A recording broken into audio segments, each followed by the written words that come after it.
Good evening. It's Tuesday night, and Fools are live for our first and, depending on how it goes, possibly last ever watch along. Thank you if you've decided to join us while watching the game. Early warning.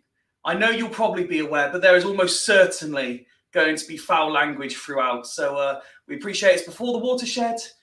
If you've got the little ones up, just be aware that, I mean, I'm terrible, and we all know what Nick can be like. But yes, it's watch along Swindon Town away at Sutton on Valentine's Day. We hope you have had a lovely day and ready to watch everyone's one true love, that is the Robins.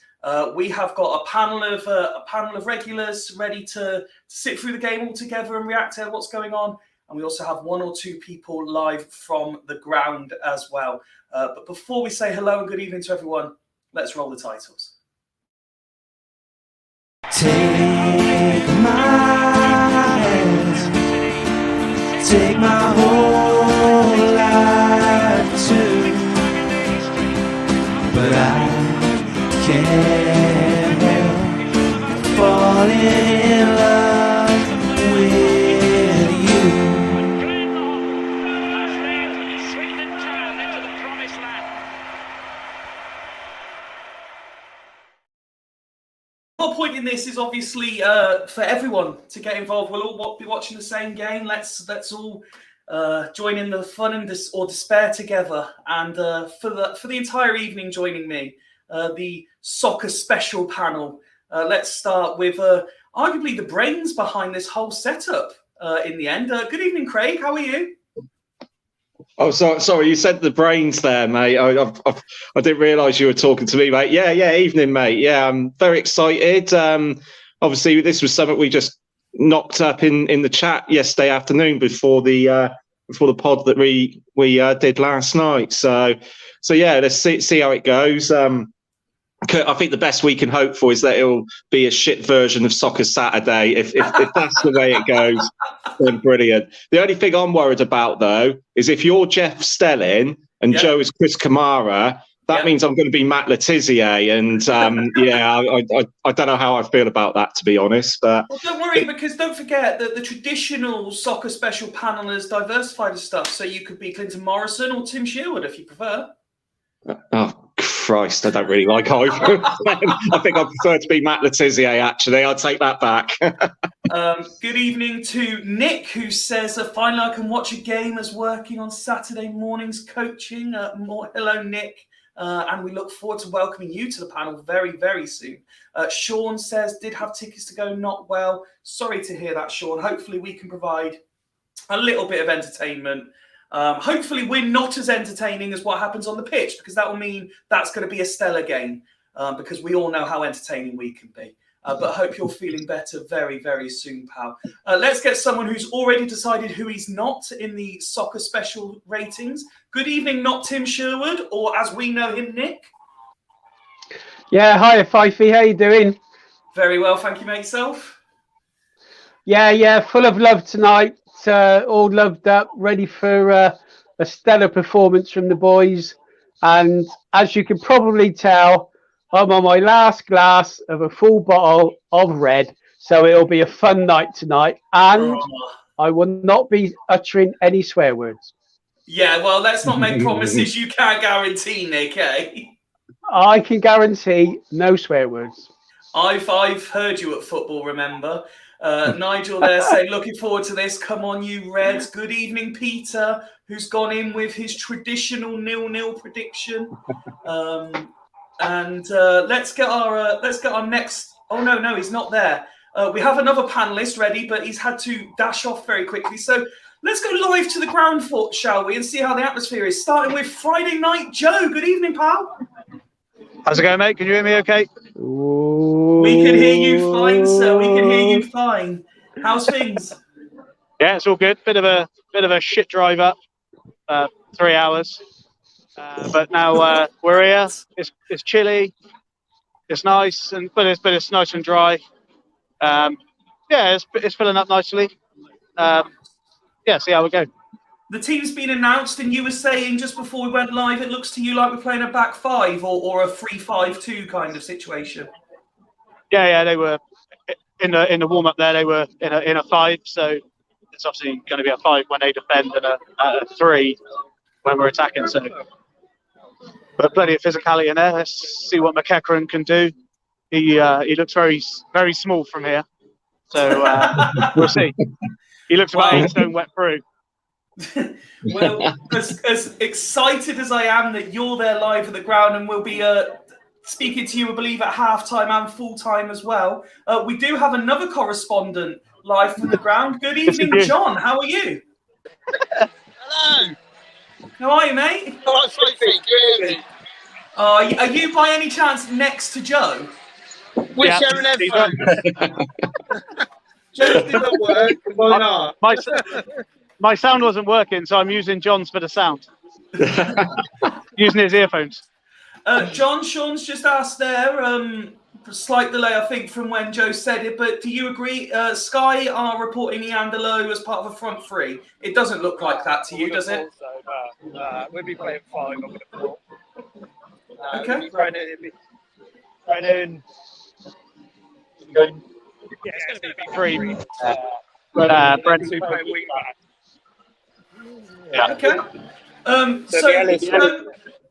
Joe, let me start with you, mate, as you're there. What is your score prediction, please? I've been negative since Saturday, basically. I've been pretty negative, but I've got here now, and I feel like we're going to get a good reaction tonight, and I'm going for a 2-0 win. 2-0 win, lovely. And John? I'm going to go 2-0 to the town. 2-0 to the town. Listen, guys, I look forward to catching up with you at half-time. Go and get yourselves prepared and enjoy the game and cheer extra loud for us all, yeah? No worries. Cheers, lads. Okay, Bye-bye. boys, we'll speak to you later. Cheers, guys. Well done. Good lads. I'm delighted to say that joining us in time is our 4th panelist for the evening. Good evening, Ned. You all right, pal? Oh, yeah, sorry, there we go. My phone wouldn't turn off mute. Oh, that's a good start, isn't it? Yeah, good, thanks. Rushing around trying to get the kids sorted, but yeah, I'm looking forward to this. This is going to be cracking, isn't it? Buzzing. Excellent. So we are, just 7 minutes away from kickoff. We've got the team along the bottom. Craig, let me come to you first. McEachran straight in. Yeah, it's a bold move from Morris, really. Someone who hasn't played all season, so let's hope he can get up to speed with the game. He's not the biggest of players either, so yeah, it's interesting. I mean, I was more interested. I found it more interesting that Kane was dropped for today. And it seems like it'll either be between Khan and Kaji for the holding role in midfield. So it's certainly interesting, the lineup. Obviously, I said I preferred Wakelin up front with Austin instead of Jeffcott, but I'm not too disagreeable to it. It'll be interesting to see. I think, like we said off camera, I don't think Austin has started with Jeffcott yet. So, and I'm sure Jeffcott will be chomping at the bit. So yeah, it's definitely an interesting lineup, a bold one from Morris, and hopefully it will pay off. Nick, let me come to you next. Khan back available after suspension and hit back in the team as well? Yeah, I think that's obviously he was always going to come back into the team. Depends how where he plays him, actually, whether he plays him holding or further forward. I mean, we've all said we would like him to be further forward, so and have that bit of a attacking nonce to him. So, yeah, glad he's back in. McEachran is a bit of a surprise. I thought he'd be on the bench, but from what we've heard today, apparently he seems to be the fittest player at Swindon Town, which is probably a bit worrying for the rest of the squad, if that's the case. And obviously Morris trusts him. He knows him well. So let's hope the lad gives us a performance. Let's hope so. Ned, the one thing that got pointed out to me before I'd even seen the team is the man that I've been championing it all season, the only player to score in the Morris regime so far, not even on the bench tonight. Well, it's quite clear that he's not fancied. Thanks, Joe. It's quite clear that he's not fancied, and yeah, you got to feel sorry for him. He's come in, he's taken his chance, and he's still not getting anywhere. So I mean, I haven't been his greatest fan so far, but you can't do any more than what he's done coming off the bench and scoring a goal. So you got to feel for him, really, haven't you? He's obviously a player who can, at 5'10", he's one of the giants of the Swindon County. But obviously, compared to me and you, he's a midget. So most people can we are. stop? Most people are. Yeah, everybody's midgets to you two, especially me. The thing is, Nick, you say that I'm not even like so. Ned is like actually medically classed as a giant, but I'm not even the second tallest. I don't even believe I'm the second tallest in Fools Rush In. Yeah, I think Kieran's 6 foot, isn't he? Still, and Rich, you still make me look about 12. But I don't care because I got a glass of wine, so it's all good. Hey, when we go out next time, we'll have to get like an evolution of man picture. Yeah, yeah. I'll be on the end. Barry's saying, "Hurt my neck talking to you 5 feet." Again, I'm just a distinctly average 6'1". Only 6'1". Whoa. I have to say, with my new quiff, I think I've grown an inch as well. So I have to say, we mentioned 6'7", Ned. Oh, that's my son. That's my son who's 6'6". Jesus Christ! Good strong genes. And then Joe just reminding everyone that she's a solid 5'11". Yes, Joe. Still okay for a little one. Still okay for a little one to give you a hug, Joe.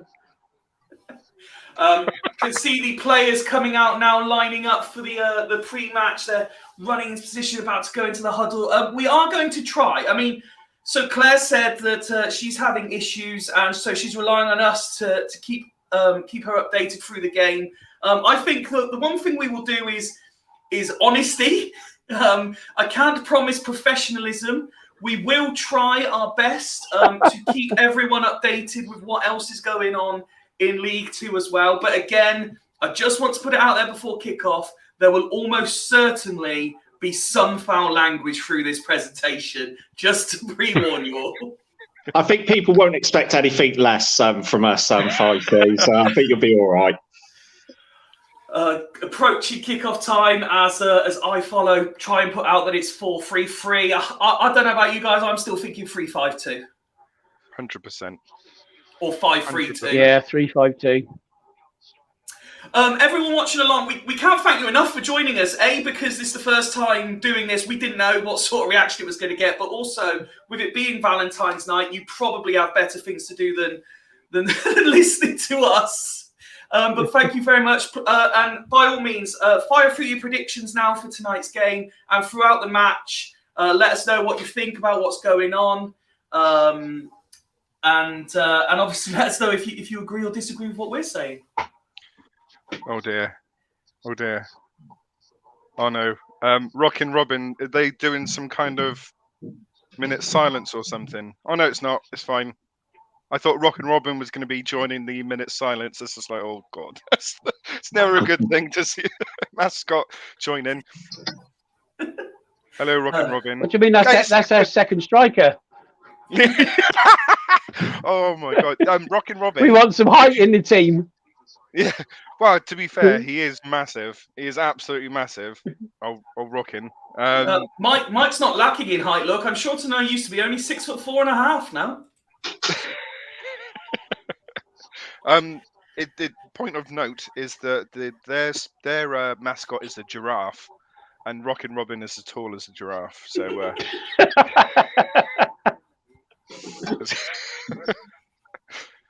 At least we're in red and white tonight. For those that aren't watching and just listening, we're in the red and white kit. And ironically, I've chosen tonight when we're playing a team that play in yellow to wear my yellow Fools Rush in shirt as well. That was well thought out, wasn't it? Yeah. Well done, Fifey. Here we go. About to kick off. Come on, Town. Let's do this. Well, people will be asking us to do it again if we win, that's for sure. If we lose, we'll never be allowed. I'm pleased to say, in time for kickoff, BTB has made it. Good evening, Ben. Hello, boys. Sorry about the late technical difficulties, but we're here. We're going. We're right. We're good to go. Jack's going to join me as well, so we're BTB and Jack today. Oh. BTB and Jack as Sutton come forward. First possible attack, but no, he's lost it. Whoa, slip there. I think I'm in front of you guys a little bit. Yeah, I'm in front as well. Yeah. For everyone on the delay, then that's perfect. What a shock! They went direct straight from kickoff, so no surprises there. Although to be fair, I think Woody made a point. They don't just play direct; they can play football, but they're not afraid to go direct when they want and need to, which is fair enough. And obviously, it's worked for them, in their current form. Poor US Nick, sorry, to avoid confusion, was very excited to be able to watch Fools live, but the streaming in America, he hasn't even kicked off yet. So he's going to log off and come back at half-time. Oh, bless him. I don't know. Sorry, Fifey. I was going to say, I don't know if this is a worrying stat, but we played Sutton 4 times and we've won every game, 3 in the league and 1 in the cup. Everyone by an odd goal. So whether that bodes well or not, time will tell. And there's the cat making his first annoying appearance of the season. Sorry. Back in again. Are you all right, Ned? Yeah. Oh, he's kicked it over. It's fine. Are you ahead of us, Ned? Yeah. I think I'm ahead of Ned. This is going to be interesting how this plays out. I think I've just gone up for a goal kick. This is going to be like VAR, where Craig's celebrating, then Ned's celebrating, and then the rest of us start celebrating. Well, if we all start celebrating one after the other, that's good because I'll try and hold back if we score. All right. Sean's saying, I'm not watching on iFollow, just watching you guys and got Soccer Special on. Thank you, Sean. We appreciate that. Oh, yeah. Sean. Nice one. Craig, what are you watching on? Just iFollow? Yeah. Yeah, it's coming through. The same then, shouldn't we? Who's got the fastest internet connection, says Nigel. Well, straight through to the keeper. Yeah, early ball out, which is good. Mine says 2 minutes 50. 2:28. Yeah, I'm on 2:32. Mine's 2 minutes 30. I'm about 20 seconds ahead of you guys then. You are about 20 seconds ahead, yeah. Craig, you're always about 20 seconds ahead of everybody. How does that work then? I don't know. It's because geographically he's closer to Sutton. Maybe, yeah. It's normally not that quick, to be fair. Yeah.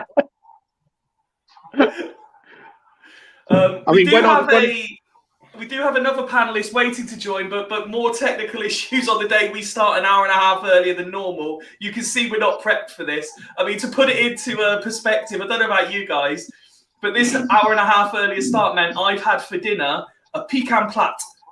A pecan plat? That's it, yeah. Sarah made a little cake, little pastry cake with pecans on it. Sarah made sausage and mash. Oh, go on, Sarah. With gravy. Because I cooked us a steak dinner for tonight for me and Vicky, and I overdid her steak. Good old I Craig. did. Oh, I Craig. did it medium well instead of medium. Did she throw it at you? So that was me rushing as well, Fifey. Although I heard about this woman in America who's turned around and said that all women should cook for their men naked, cook a steak naked on Valentine's night to stop them from going astray.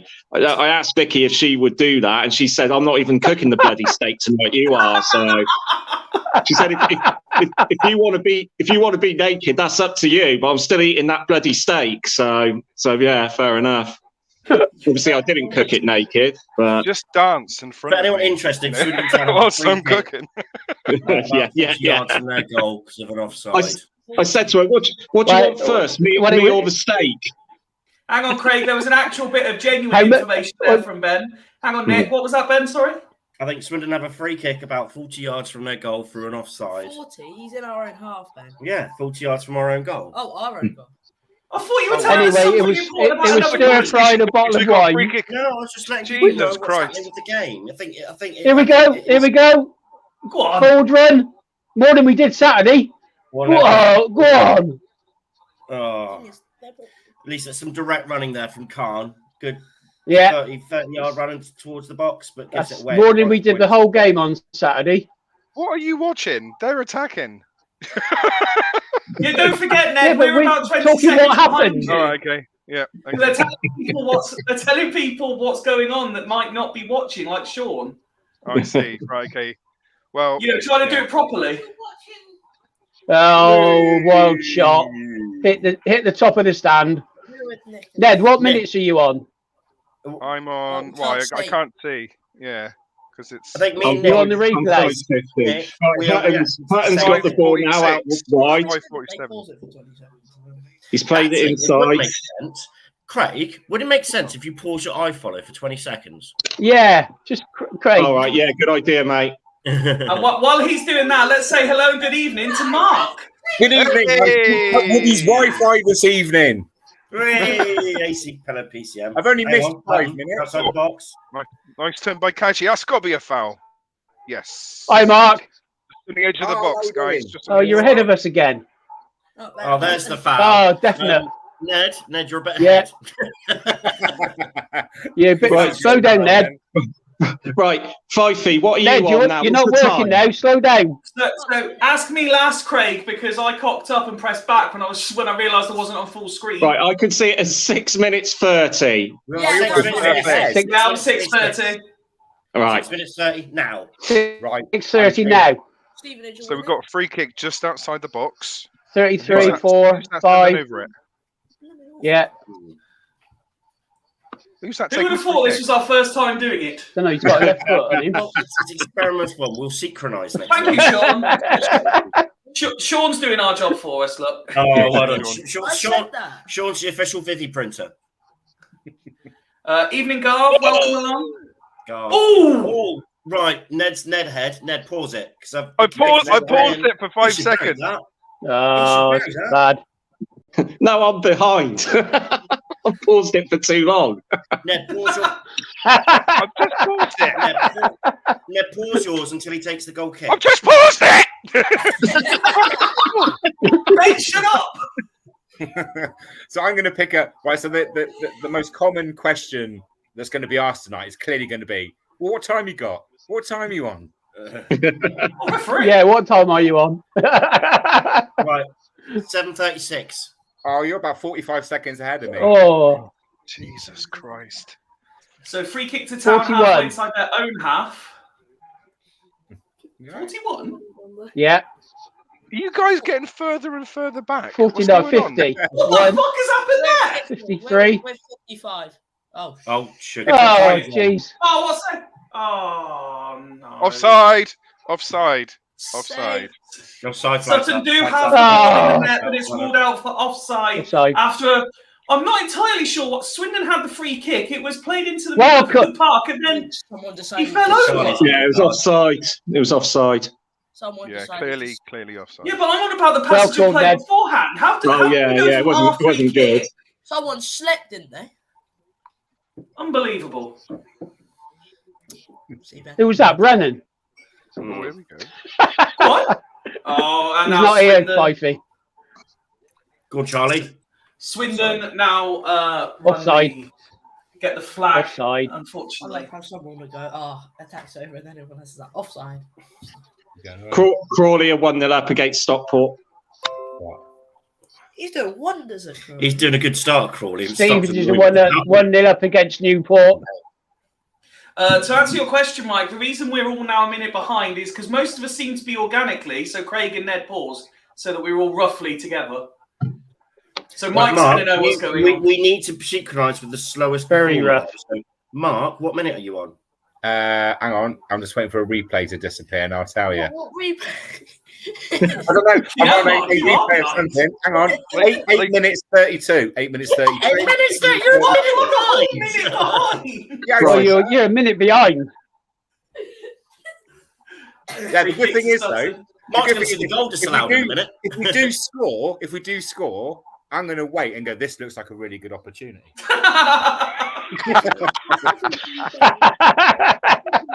Right, should we all pause it and wait a minute in a minute?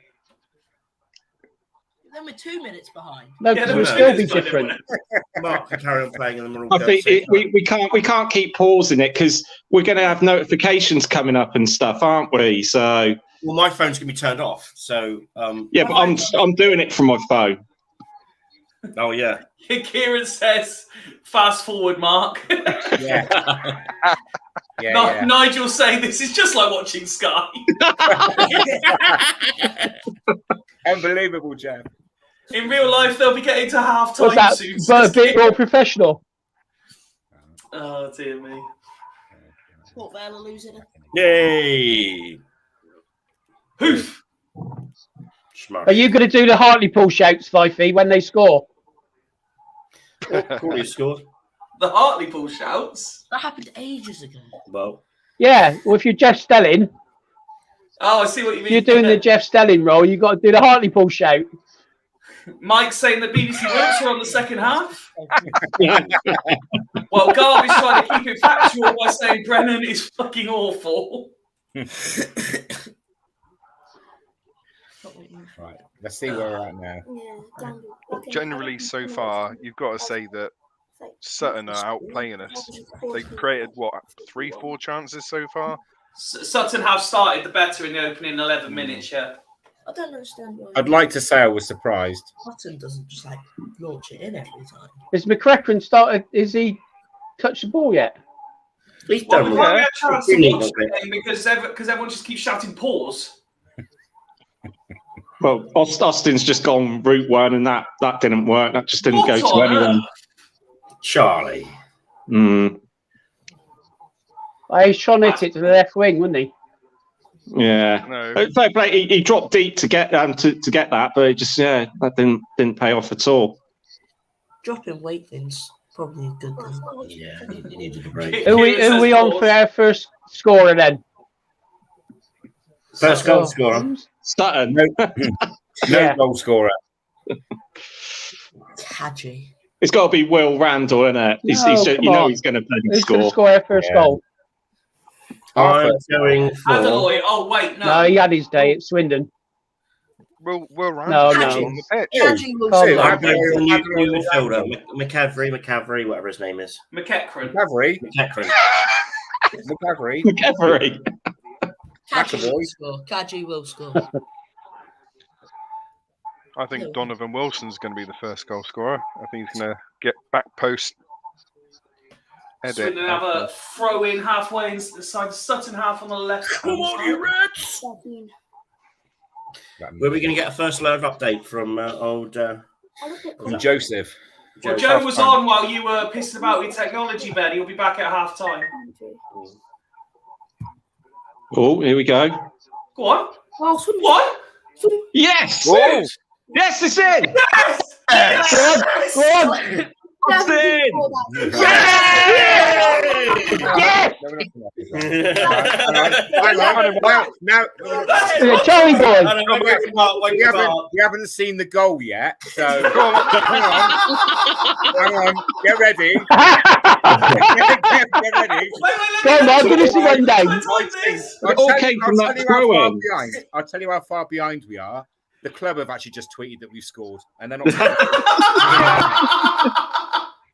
Hang on. Oh, looks like it was Blake Tracy that set him up for the goal. Oh yeah. Get ready to cheer. 5 minutes behind. Still waiting. How far behind are you? I'm in Narnia, mate. We're on literally 12. Have they walked out onto the pitch yet? Hang on, it's still Monday. Yeah, Are you getting it from France or Switzerland? Hang on. This looks promising. This looks promising. You didn't have to today. Hang on. Go, Charlie. Yeah! Yeah! What about it's 3-0? See you next Tuesday. Did you guys ever used to get like the fortnightly local newspaper in Swindon called The Star, and it always had news from like about a month ago? That's what's happening here. The modern equivalent of that is. Although Sutton's defending was quite poor, really. They didn't really close down Blake Tracy, and Austin had loads of space and loads of time to hit that in. Oh, it's all right, Mark. Look, because it looks like Danny seems to be working from the same stream as you. Here we go. Oh, no, don't show me the table. Just to let you know, Mansfield are also winning. Good. Give you an update on the scores. Stockport and Crawley's 1-1. Mark has just heard that Paolo Di Canio has left the club.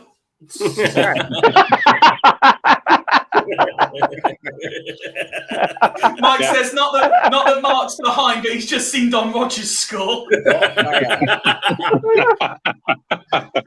and here's Joe. Look, couldn't really see, but it's 1-0, Jeff.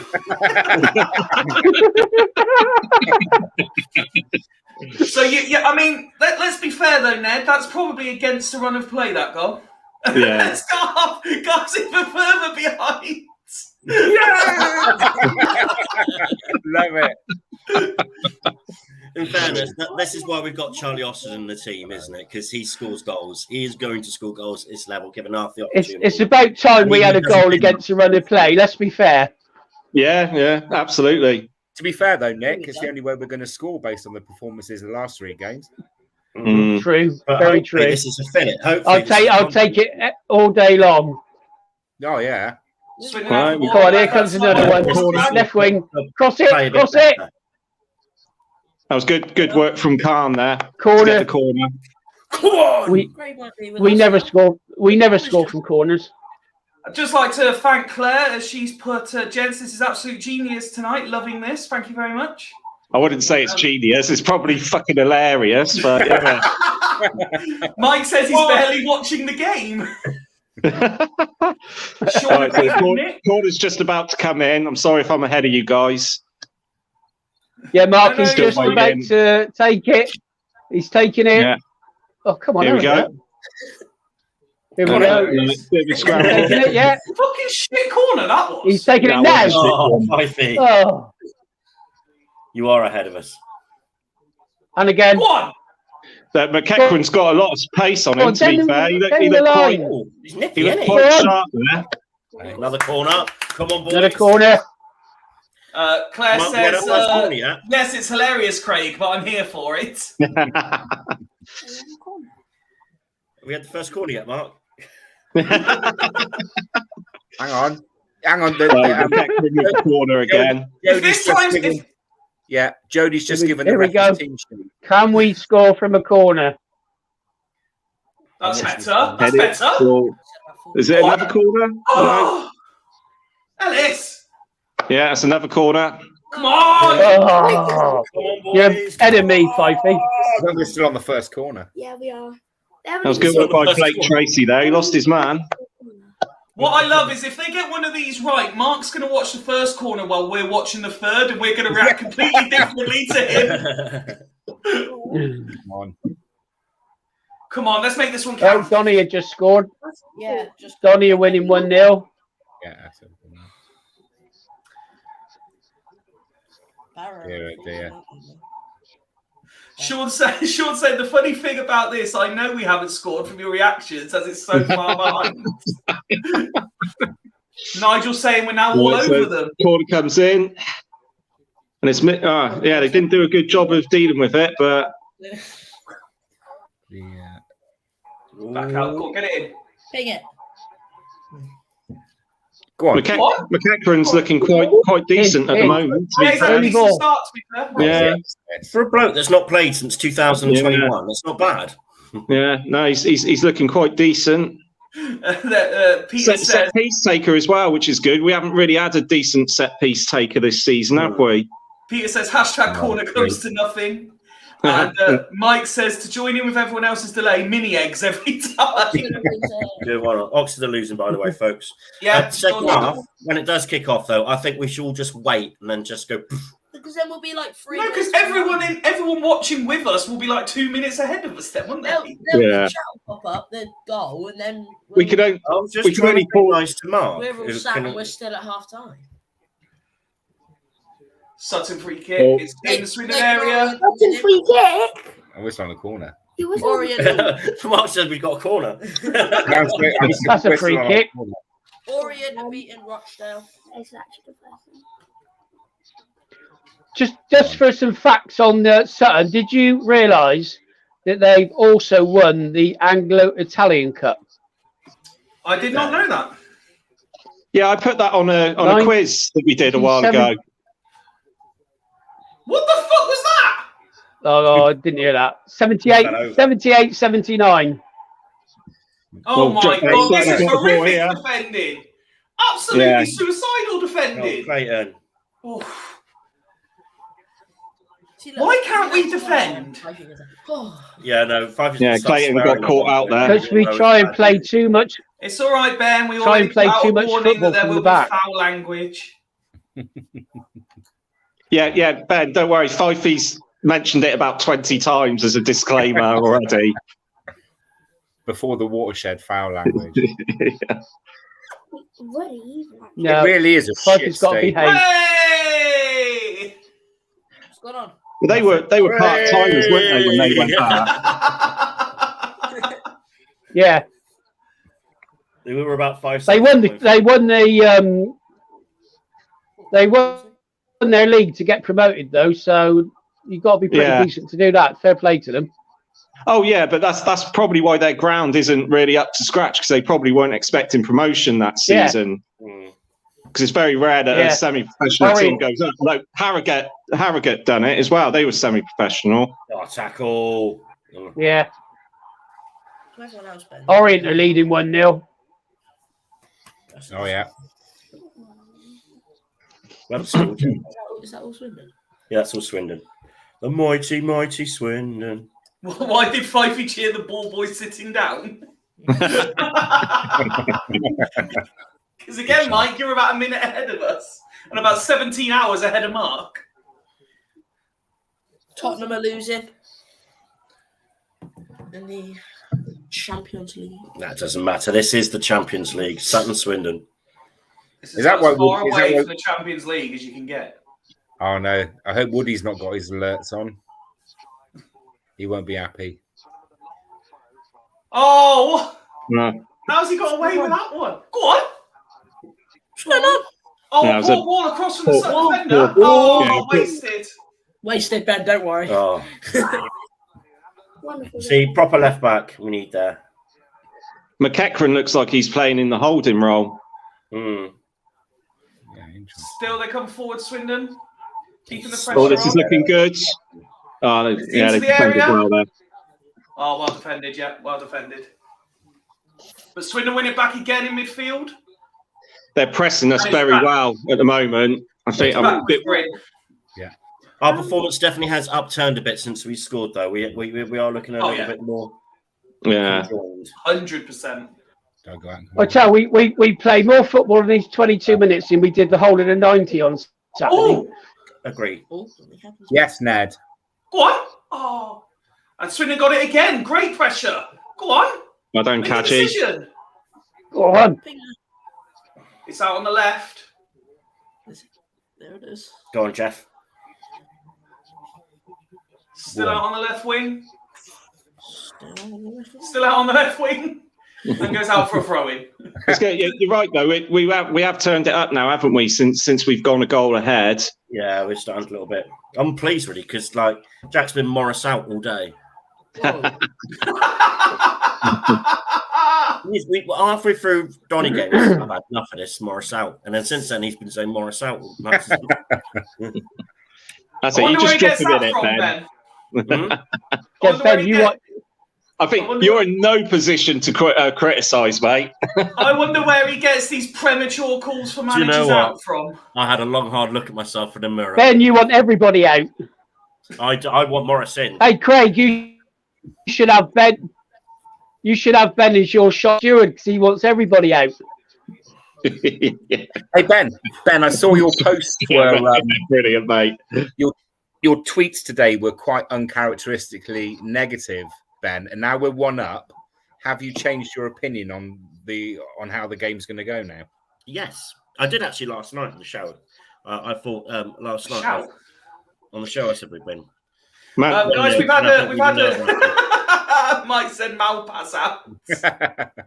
We've had an actual question sent in, so Craig, I'll come to you first. Who has looked our brightest player so far? I quite like the look of McEachran at the moment, to be fair. Yeah.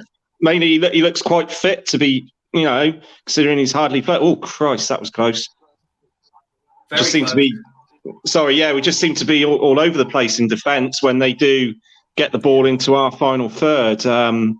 Yeah, it's a bit worrying. McEachran, yeah, he looks decent so far, and hopefully that will continue. Claire quite rightly also asking, can we throw in some player names as well as some oohs and ahs, please, so she knows what's going on?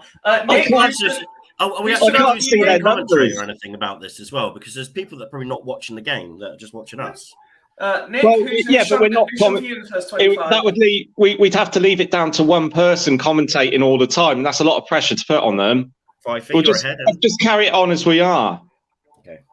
Ben's trying to live direct something that had zero planning beforehand. Nick, 26. What is that? 26 and a bit minutes gone. Who's impressed for you so far? I'm Nick, under you there? 26, so I can't really say. Yeah, can you hear me? Yes. Hello. Yeah, we can hear you, Nick. Hi, Nick. I don't think anyone stood out specifically. I think it's a better all-round team performance. So I'm quite pleased with what we're doing. Okay. Let's go to Ben. Anyone standing out for you? McEachran's looking impressive. He looks a busy little player. He's moved the ball really well. He's got a bit of pace about him as well. I really quite like that. Kaji's got himself about. He's looked quite physical middle of the midfield, which we've not generally had much. I think Khan's. So our midfield have actually done all right. I think Khan shown what Khan does, and I think we've missed him. I think Hutton's played all right. I think everyone's sort of upped it a little bit. No one's been outstanding though. No one's like wow, but yeah, I think It's an improvement on Saturday, isn't it? this team is unrecognisable compared to Saturday. Let's just. Kieran says Matt Ritchie is standing out for Mark. Sure is. I would agree, Ben. I think the midfield. I think if I was to say the midfield probably looks our best area of the pitch. Defensively is very suspect still, though. It does worry me. Agreed. But the midfield for me, is working very well thus far. Mark, from the 5 minutes you've seen so far. I think the general consensus is that the overall team performance is better. Again, I can't really pick anyone that's standing out head and shoulders above anyone else. I mean, obviously, Austin's done the right thing by putting the ball in the back of the net, which he's there to do. So he's clearly doing his job. The midfield looks lively. There looks to be a fair bit of energy in there, which I'm probably not used to seeing. mainly because obviously when we've had Gladwin in there before, it tends to be slow and Or a deflection that's just gone for a corner. Sorry, yeah, Mark. yeah, that's okay. I'm not used to seeing this amount of movement in the middle of the pitch, so it's taken a while to get used to be honest. So yeah, as Craig says, corner kick coming up for Sutton. They had a bit of a pressure around the box, working from right to left. We'll come back into the centre and again, it was McEachran. McEachran closed him down well because he totally fooled one of our players there and turned around and he had a free shot on goal, but yeah, McEachran turned it down, closed him down well. Here comes the corner. It's swung in swinger. Oh, right on Just top of give the you goalkeeper. an update on the. And it goes out for a goal kick on the other side. Go on, Nick. Yeah, update on the scores. Mansfield are 2-0 up on Carlisle. So It's that 3-0 makes now. it top three looking a bit dodgy. And it's 3-0 to Mansfield. So obviously they're in the pack with us. Interesting scores. I love that. When you said Why are you laughing at, Pipey? So Nick, you clearly have a bit of a delay because you said it was 2-0. Craig said it was 3-0. Then you announced it was 3-0. And when you said you were going to give us an update on the scores, I thought you meant all of the scores, not just one game.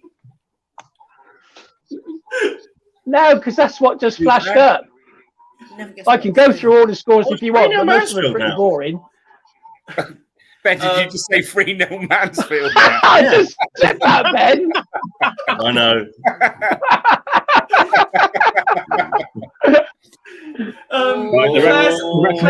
Obviously, Louis Reed's running the show. Claire's asking, as I'm not able to watch the match, thoughts on Jeffcott so far? Anonymous would be the word I use. Yeah, he hasn't really been involved much so far. That's going to be a booking for McEachran. The referee tried to play advantage, but he's brought it back for the free kick, and it's a tackle from behind, so it was always going to be a yellow card. Pete's asking, is McEachran our smallest midfielder since Sammy Igo? Right, what's the odds of McEachran getting sent off? Well, yeah, that's yeah. Well, in this Swindon team, that's such a Swindon thing to do. Yeah. It's don't upset Joe with comments like that. Oh, it's 2-0 against it's 3-0 Mansfield.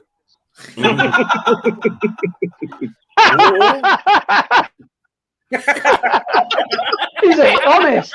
Really? Hey, and Reed is not even playing. He's not in the squad. Do you imagine if we were doing this pissed? So I'm guessing it might be better if we were doing it pissed. I'm guessing hang on. or Huge is Fifey. Oh, Nick's got his red wine out. In your opinion, who's our most prolific attacker? Well, it's got to be Charlie. Go on. Oh, didn't quite get there. Go on! Smack him! Clatter him. For the benefit of Claire, there was a Route 1 ball, which I actually think it was Jeffcott that was doing the chasing to try and get there before the keeper, but didn't quite make it. Craig's really happy, by the way. Go on, Craig. We're getting a fair few free kicks tonight. Craig, what's going on with Craig? He's really happy, isn't he? Sorry, I didn't have the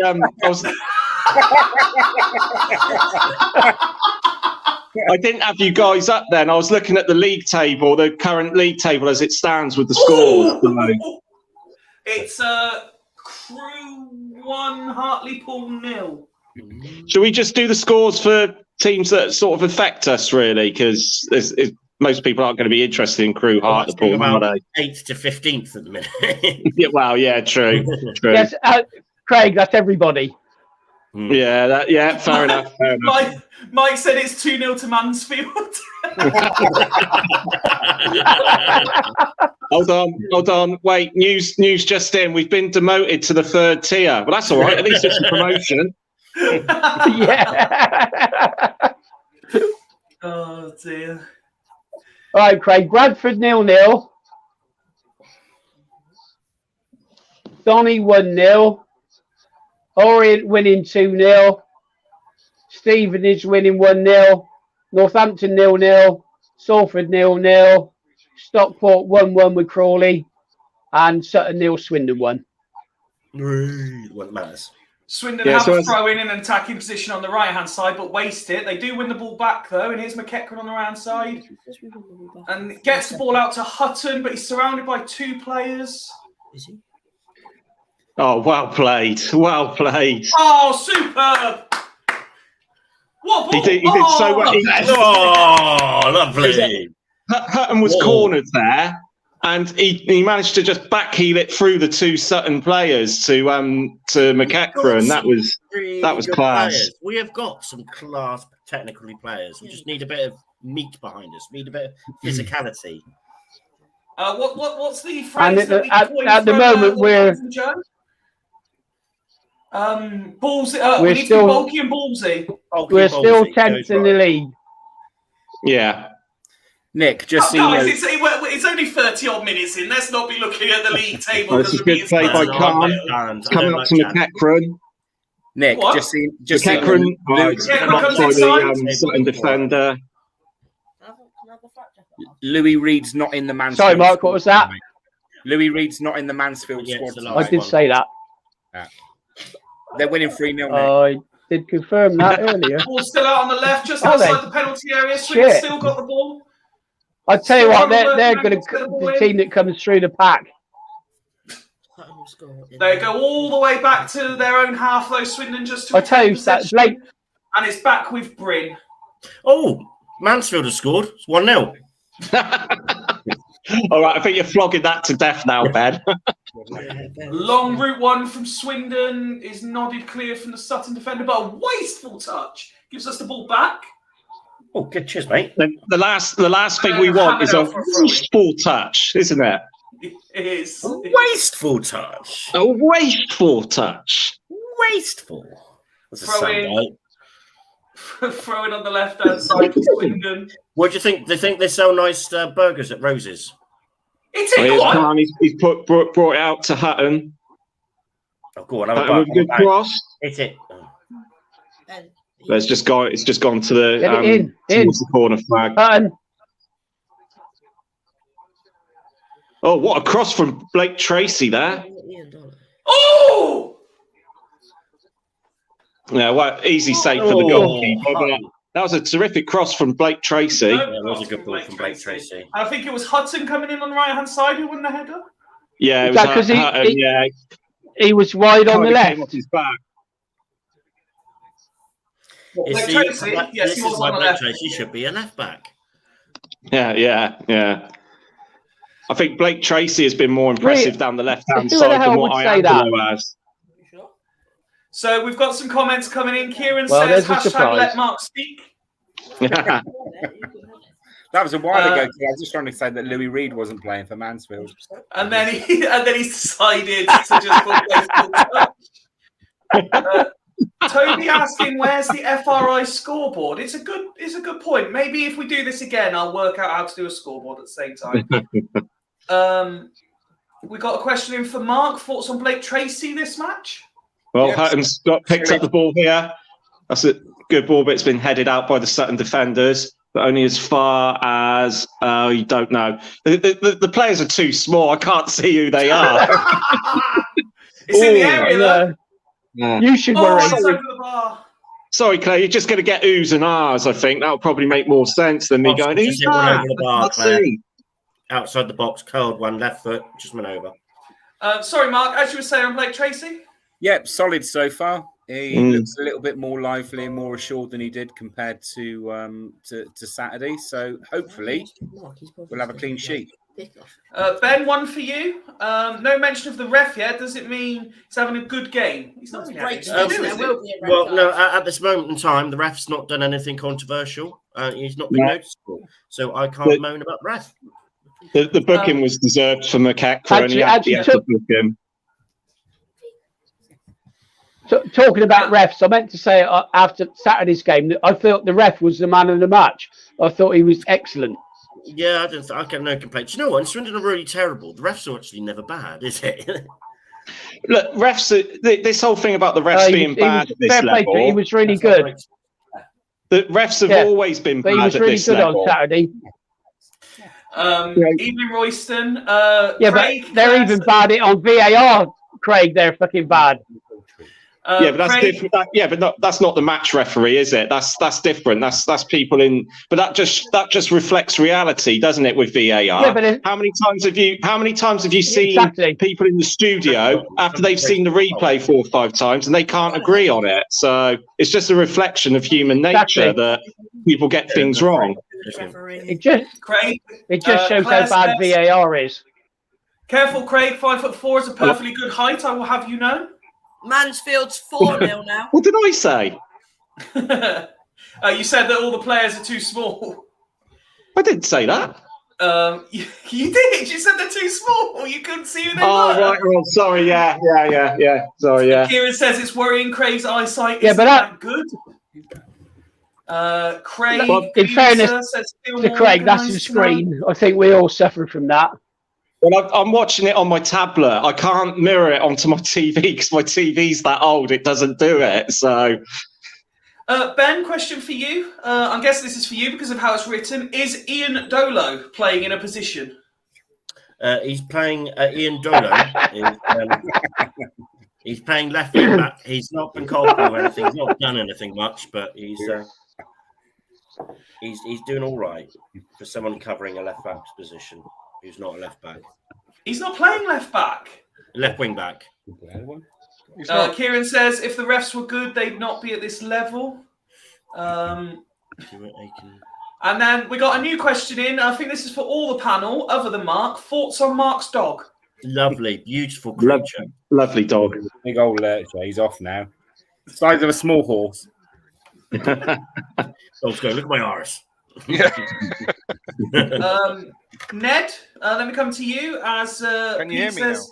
I can. Jeff Cott offers nothing. Jeff Cott. Well, You and you haven't seen him do much so far, have we? To be perfectly honest, but I- I'm gonna try and keep my eye out for him now. I bet he scores. I hope he does. I hope he does. Jeff Cott really needs a goal. And I do genuinely think there's a player in there somewhere. Unfortunately, Royston, I'm not being caught out by that one, the same as you nearly caught me out last night, but good effort. Mike says FPT seems to be left wing back too. Yes, everyone seems to be playing left wing back. Oh, that's a foul. Oh, loose touch. Oh, referee. Free kick to Swindon. That's got to be a yellow card.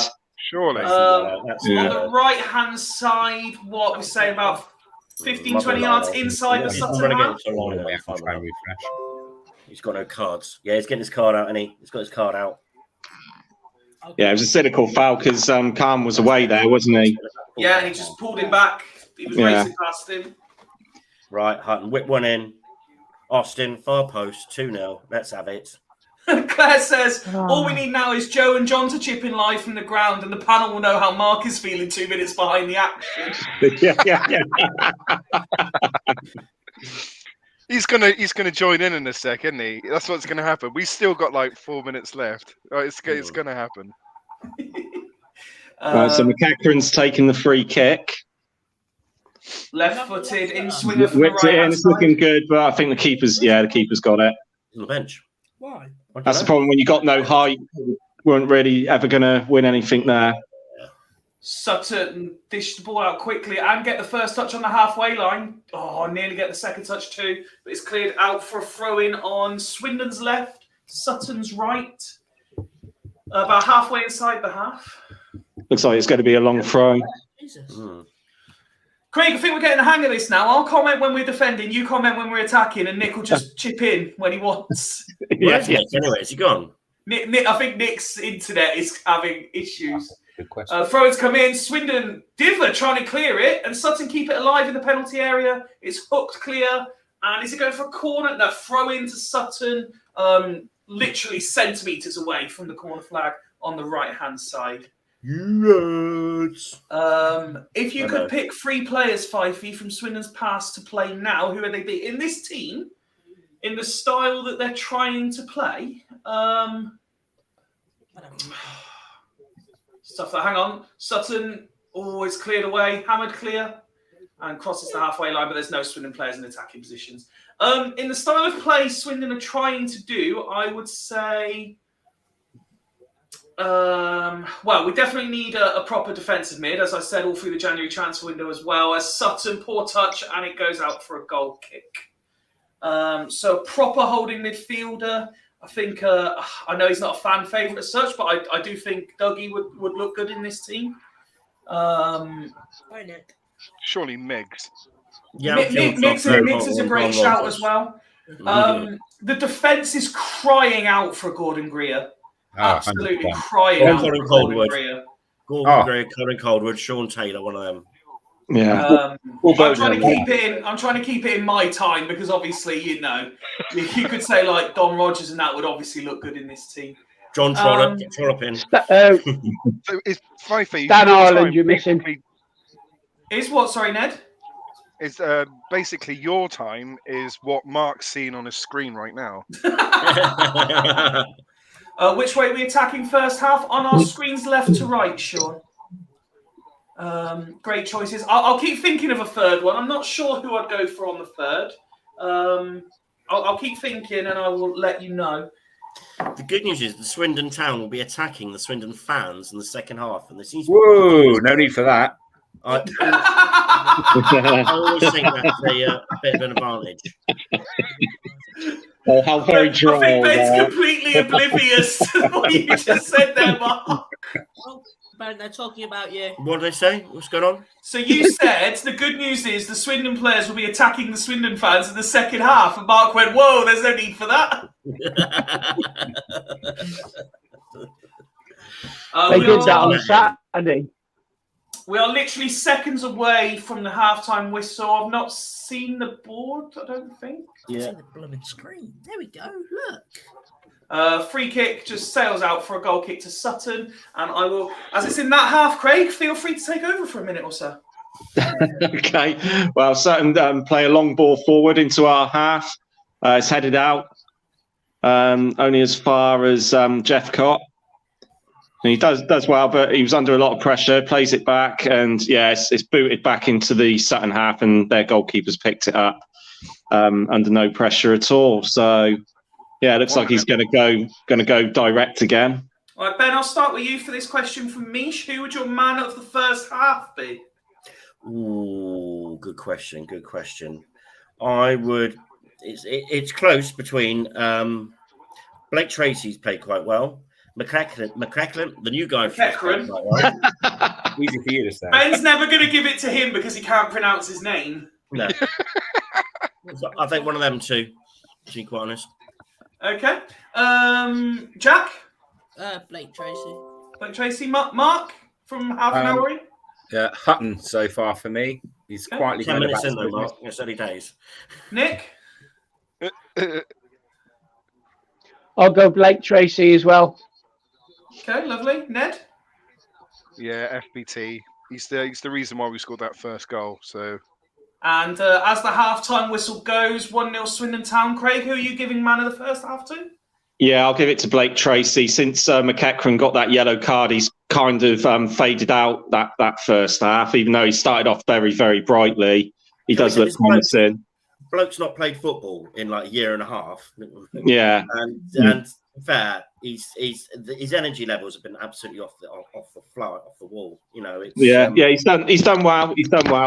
But yeah, I think Blake Tracy, he's looked a handful down that left hand side. So yeah, maybe he's interchanging with Iandolo, I think, because he's definitely getting further up the field than what if we're playing free at the back as a centre half would do. So yeah, it's looking good. You know, the lads are doing well. You know, it's like we said, Charlie Austin, he scored the goal, did what he had to do. I would question the Sutton defending because they just gave him and Blake Tracy too much time on the ball. But yeah, although Sutton have looked threatening, they haven't really tested Bryn as of yet. Bryn hasn't had to make a decent save. So yeah, I'd say we deserve to be going in 1-0 up at the moment. But obviously, with how direct Sutton have been playing, they can catch us out. And they have been putting our defenders under a lot of pressure with their pressing game.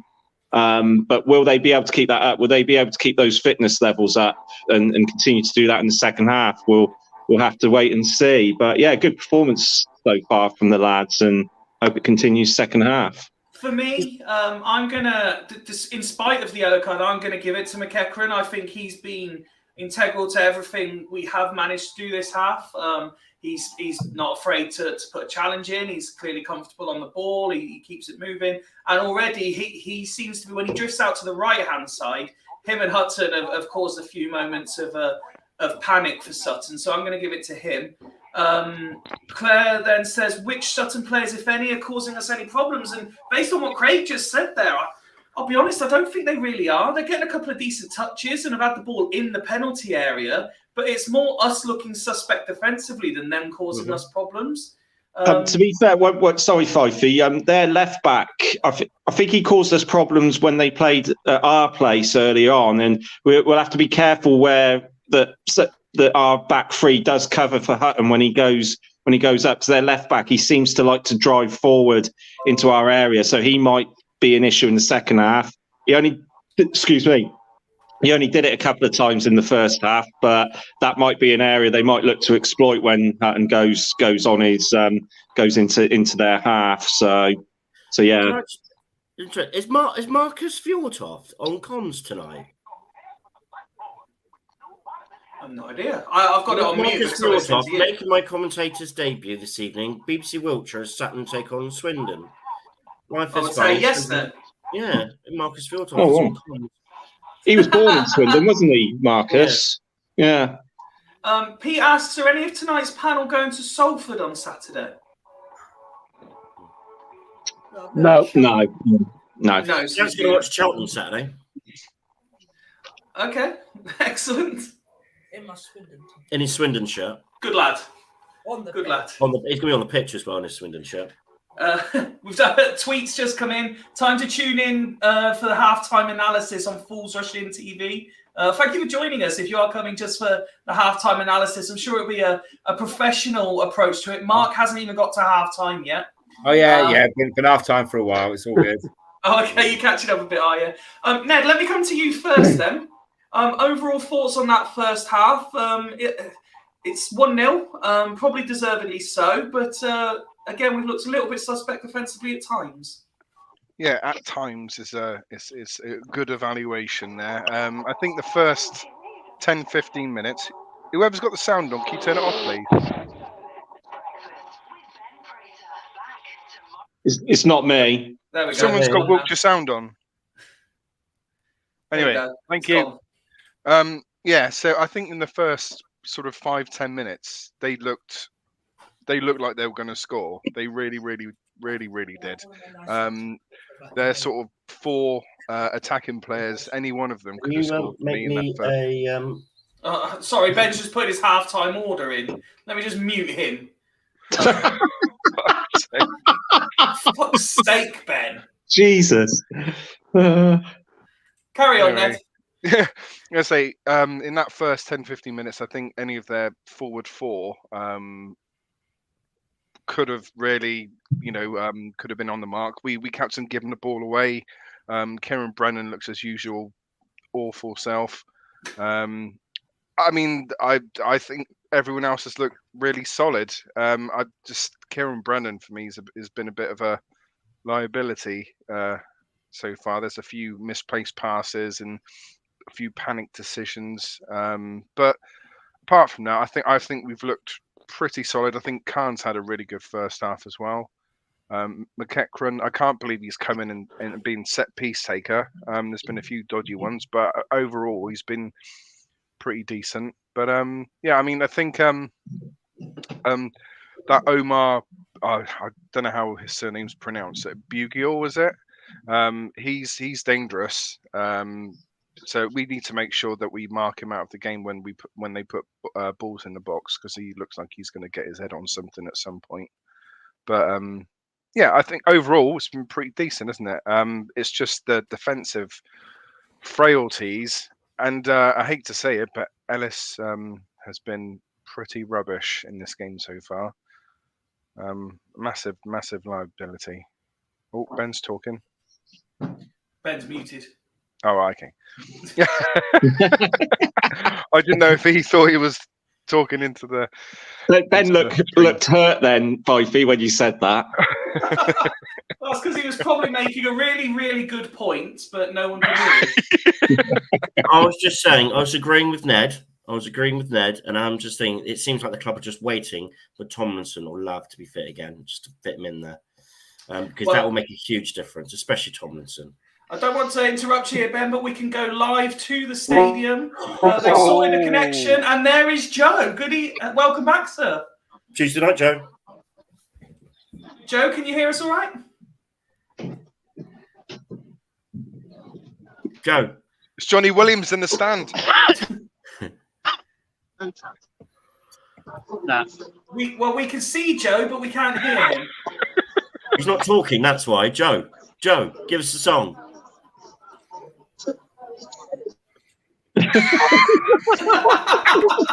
It's just like Soccer Saturday. It's just like Cammy. Yeah. That is the best Cammy impression I've ever seen. Joe, did you see the goal? Can you commentate? I don't think you can hear us. I think I'm on here. Oh, well, we can hear something coming through. I can't hear what they're saying. You can't hear what they're saying. Joe, say something. Joe! But while they try to sort it out, Mish says, bet your cat is relieved we're winning 5-3. Lovely commentary from Jan's son going between the two of you as you're a little behind. Very knowledgeable and a nice chap. Joe says, Jesus H. Christ, it's looking good so far. So I'm in the show, but I can't hear everything what they're saying. We just say, it's all right. Yeah, we're playing well. Neil, don't know if you can hear me. We're struggling to connect. We'll try you at full time. We can hear you now.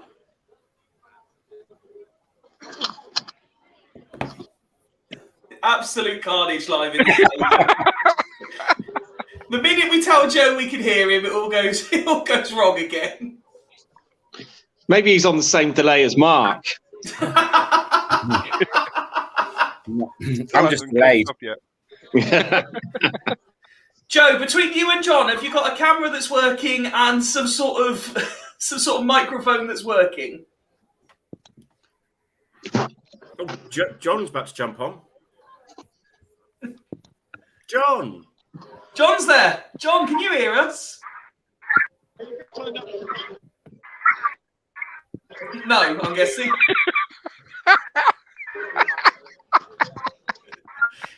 Claire says by the time Joe speaks, even Mark's feed will be in the second half.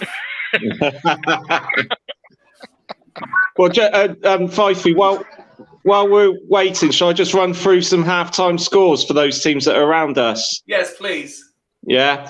So Bradford are beating Tranmere 1-0. Mansfield 4-0 up at Carlisle. Colchester are drawing 0-0 against Warsaw. Doncaster are 1-0 up against Barrow. Northampton are drawing 0-0 against Wimbledon. Salford is also 0-0 against Harrogate. And Stockport are drawing. Sorry, it all went dead there, Craig. Stockport drawing. Something shocked him. He's seen another advert for Just the Men or something, I don't know. Let's see. It looks like we might have John back. Okay. John, can you and Joe hear us? John? I can't hear you. Somebody? This is amazing. How about let's try Joe, see if his connection's working. No. Is the answer there as well? Oh, tremendous stuff. Absolutely tremendous. Is Craig back with us, or is he still frozen as well? God, was I frozen? Yeah, you got as far as far as Stockport, and then it all just stopped. Oh, sorry. I don't know why it did that. Stockport drawing one each. Stockport drawing one each with Crawley. So that means that as it stands, we would still, even if we win today, we'll still be 10th with being 3 points off of 7th place in the for the playoffs. So I think if we it's obviously it's important that we come away with a win. I said that yesterday. We have to win this game today to keep up with the rest of the pack. So yeah. Let's hope this continues. So very quickly for the likes of Claire who are listening to us and not seeing the game, I'm just trying to keep up with the stats coming up on the screen. We've got a 67% pass accuracy, 71% in the attacking third. We've won 50% of tackles, whereas Sutton have won 88%. 2 interceptions to their 7, 3 blocks to their 1, 7 clearances apiece, 4 headed clearances to their 2. They've won 65% of aerial duels. It'll tick over again there. Fouls committed, 11-4 to Sutton. Yellow cards, 1 apiece. Swindon's for McEachran. When the proper stats come back, I'll try and fly through them again if I catch it. Main stat is Sutton 0, Swindon 1. That is. Yeah, that's right, Ben. That's right, mate. But also as well, Sutton have had more shots. However, a lot of them have been, long distance, wayward shots, very much high and wide. So again, that's a bit of a misleading stat. Yeah, they haven't really troubled Bryn today, have they? So big thanks to Proud to be a Moonraker on Twitter, who's put, and we go live to Sutton, and then just has the little straw, the tumbleweed, the little tumbleweed going across. Quality TV from Fools Rush In, he says. Thank you very much. Claire, on the other hand, says, "Oh my God, I need this sort of evening in my life more than just as a one-off. Please make it happen." And thank you to all the panelists for input tonight. For those of us who can't watch the game. The cameras have come back up, suggesting the players will be on their way out for the second half. So, Craig, start with you. Confident we can hang on for this win, or could we go on and extend it? Yeah, I'm confident that we won't need to hang on. I think, the way we've been playing. I mean, don't get me wrong, we can't take Sutton for granted. But yeah, I don't see why we can't, come away with a win now and maybe a comfortable one. Oh, no. Oi! There they are, they're back, guys! Live from gentlemen Sutton. hanging outside a toilet. Right. Very quickly, guys, what's it like in the stadium? Brilliant. Thanks, John. Back to you, Timmy. Oh. John, Joe, can you hear us? We're back. Hold on. Lovely. Yes. Hello. Hello. So you can only see you a minute. Can you only see me? We can see you both. Okay, fine. You're right, John.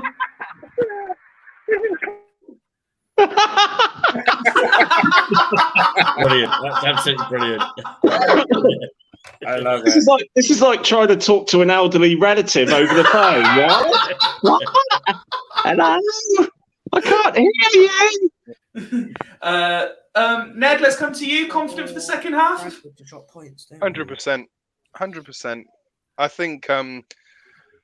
think we're looking pretty solid now. I mean, we weren't at the start, but we're learning from our mistakes, and I really honestly do believe that we're going to go on and success. Away we go. Nick's come and say 3-0. I reckon possibly 2-0, or maybe even stick to my original prediction of 2-1. But I think we'll win this if we don't make any stupid mistakes.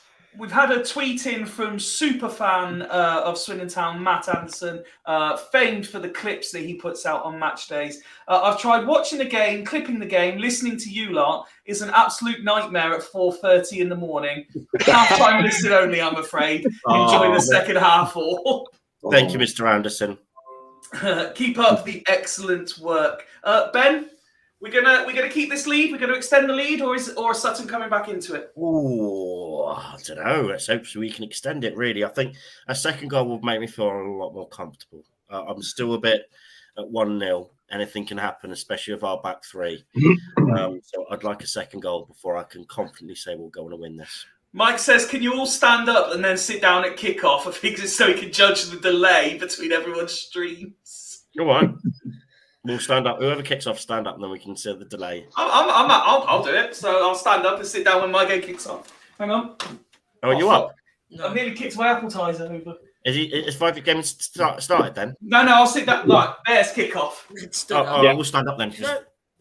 You weren't really clear of that, Fifey. He literally said, "Can you all stand up, then sit at kickoff?" What more But do you want? you stood up before kickoff started. I thought you meant stand up and sit down when it kicked off. No, that is for a volley a half volley from all of 40 yards that went way. Christ, It went over the stand. I was a bit overexcited about that. It literally went over the stand. Mark, you confident for the second half? I'd like to be. Based on the last couple of games, not quite so sure yet, but we're winning at the moment, so fingers crossed. And Nick, yourself? Yeah, I did predict a 2-2, but I'll revise that to 3 of our previous 4 results is a 2-1. We will be staying live after the game for a debrief as well. So if you are able to, do stay with us and let us know your thoughts on the game. And of course, free kick us. That's all right. Oh, damn. What? Oh, have they got? Oh, that's all right. He fell over in the box. We're ahead of you now. We're ahead. You're ahead. We press the live button. I think we're ahead now. No, you've got to pause it now, Ben. You've got to pause it. Pause Yeah, it. you've got to pause it. Yeah, Ben, Pause it, pause it. Ben, pause it. Pause it, Ben. Pause it, Ben. Are we pausing it now? Pause it or shut up. No, you've got to pause it. What minutes you on, Ben? 40. 47. In about 3 seconds. We're on 47 now. Oh, I'm on 45. 5 seconds in front then, Ben. 5 seconds in front, Ben. Craig, are we going to try and do this again where we just alternate doing some sort of commentary? Yeah, don't mind, mate. Yeah, what half do you want to do? Well, you're very good at the attacking stuff, whereas I can be really dramatic for the defensive stuff. Okay, no worries. Right, so Blake Trade. Fury and Martin Tyler. Our very own. I come to nothing. So they've just given it a long boot forward. And they're coming into our half. They're coming into our half now on the left-hand side. They've still got hold of the ball. Knocking it back at the moment. They're playing it at the back in their half at the moment. Long ball forward. And Bryn collects that comfortably. Over to you, Fifey. No, thank you. Mike says, so I'm only a couple of seconds ahead of Fifey, Craig, Ned and Ben, 30 seconds ahead of Nick. And does Mark know that fans are allowed back in the ground now lockdown is lifted? I'm about a minute and 12 seconds behind. Sutton get the ball in the field. It looks like it's going to go short, but they manage to clear it, and it's in the hands of Bryn again, who just slows it down, looks to roll it out, but keeps it, assesses his options, bounces it once, drops it in front of him, and then smashes it long up the field to absolutely nobody, essentially. Iandolo was never getting there, and it is a Sutton throw-in in their half on the right-hand side. Here comes that throw-in where he steals about 10 yards, as per all professionals. Don't be a dick. Ben doesn't want someone to be a dick. Jack. Because we're a bit ahead, Jack's gone, let's start screaming in a minute.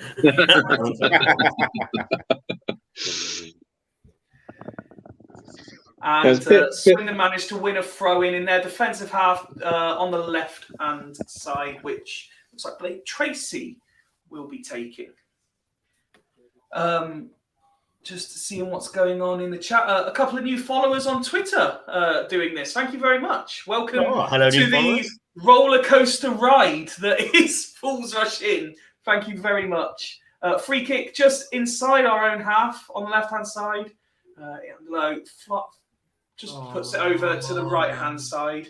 Still inside our own half, not keeping the ball, but not really going anywhere thus far. And then we lose the ball, and Sutton on the counter.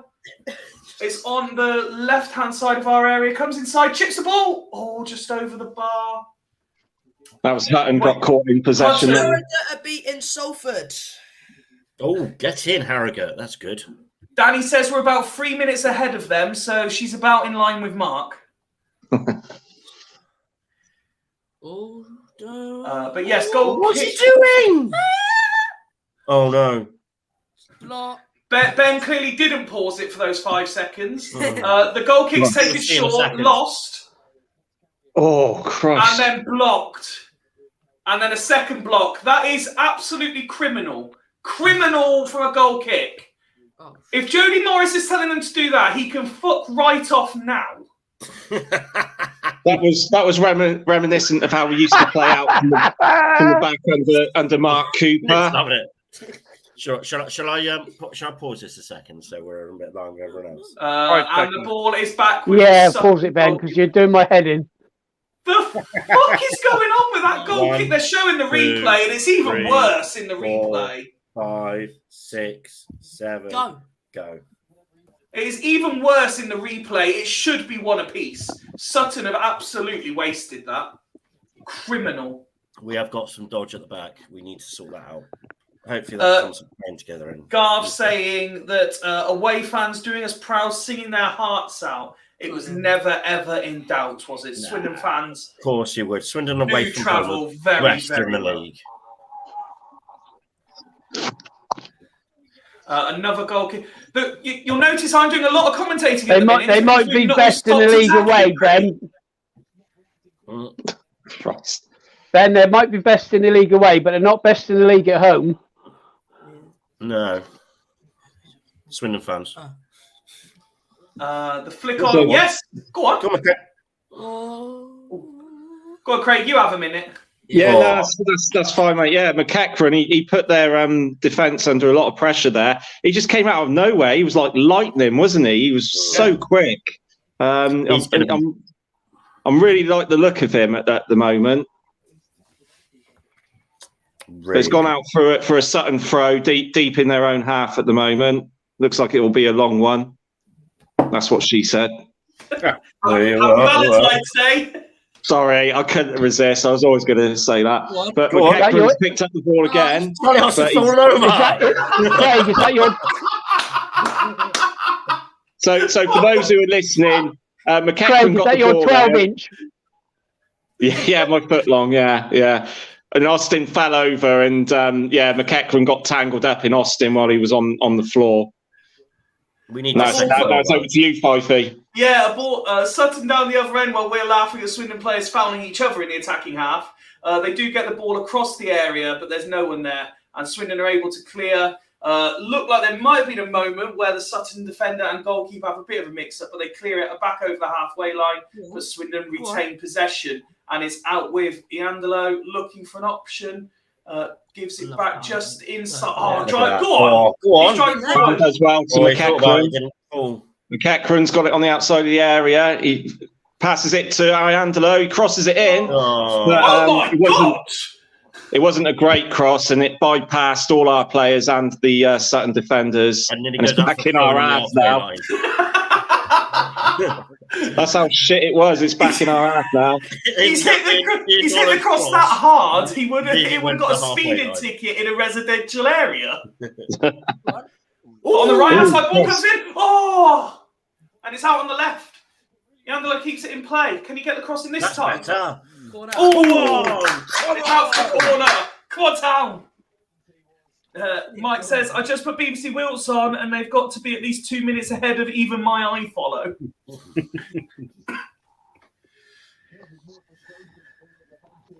Corner kick to Swindon Town on the left-hand side, Craig.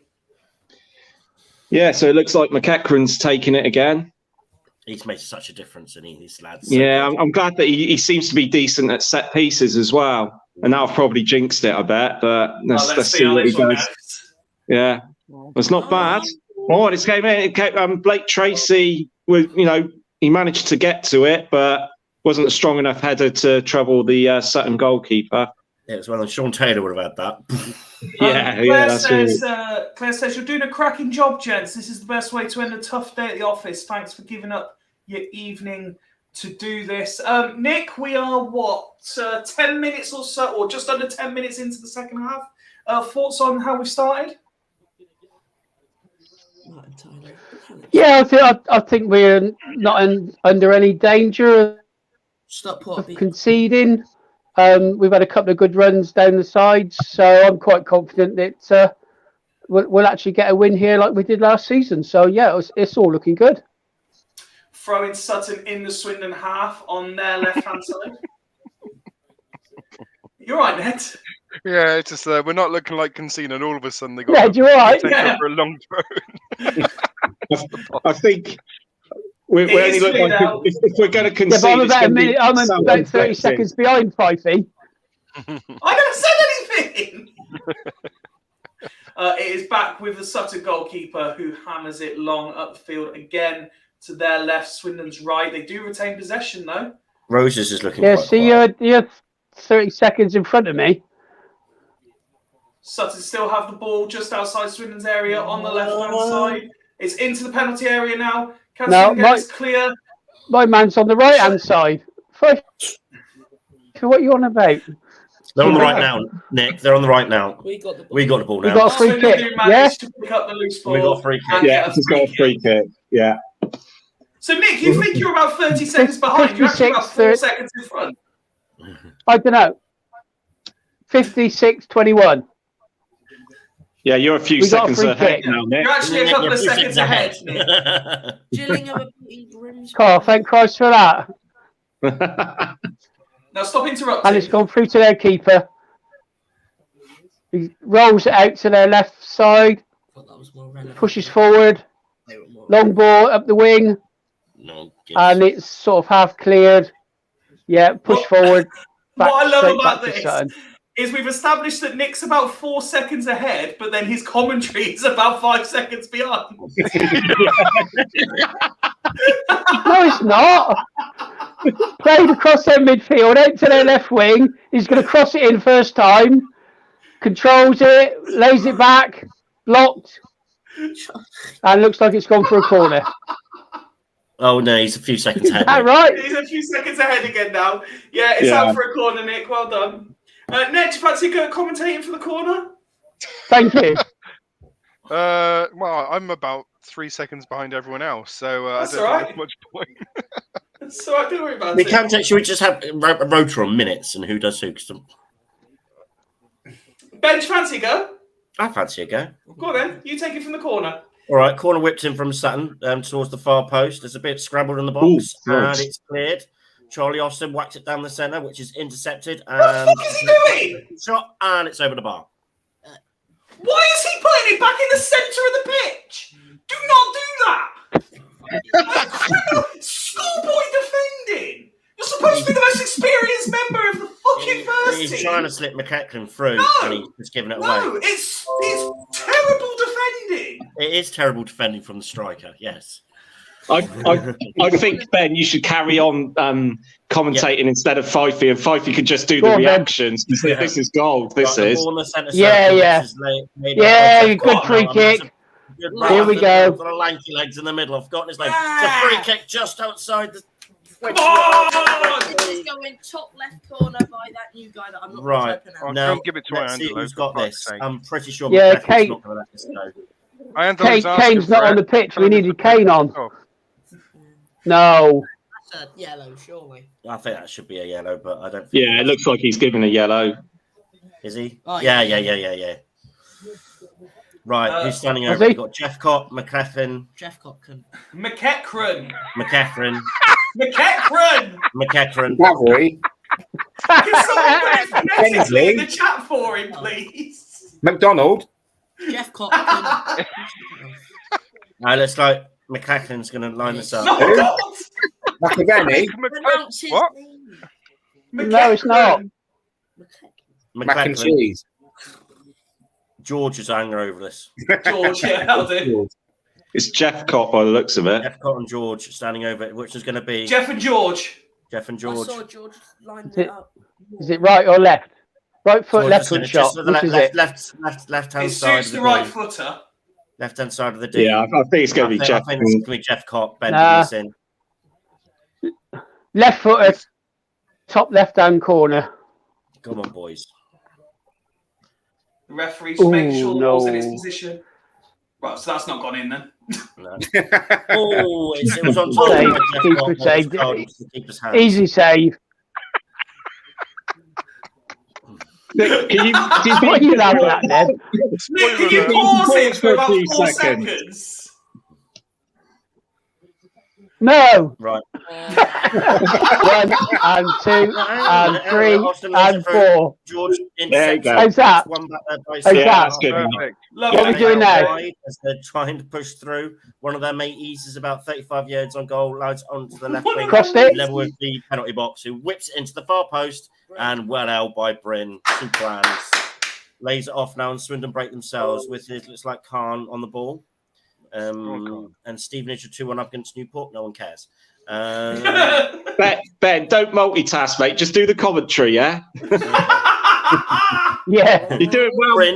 Bryn, corner of the box, lumps it forward to the halfway line, which is bread and butter to the Stevenage defender. Stevenage, you know what I mean. Sutton defender. Close. Who just hoofs the ball forward and it's back to goal. See, this is what happens when you try. If I say Stevenage, if I Is that say the technical Harrogate, term? if I say anything like that, it means them. I'll tell you something, Ben. Andrew Hawes is absolutely shitting himself right now. Such a good goalkeeper there. I'll tell you what we'll do. We'll do it in 5 minute spells. So Ben, you can have till the 65th minute, and then Ned can take over. Sweet, I've got it. Okay, this is Bryn. He's got the ball. Lays it out to Khan.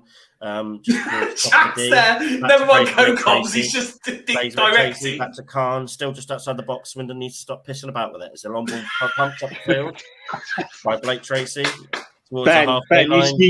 Ben, you sound like the Grand National commentator. Angelo's coming up on the left-hand side, and he's riding strong. Ben, do me a favour and say that somebody's recycling the ball.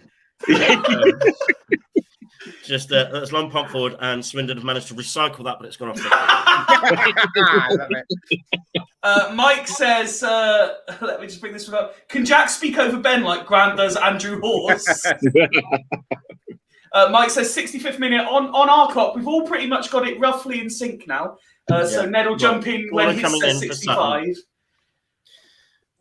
Front of there, no fans. How many minutes? And Ned's taking over on 65, Nick. Welcome to the middle of the goal. It's well cleared. The box, they try and snapshot. Another corner coming up here. God, I hate watching Swindon.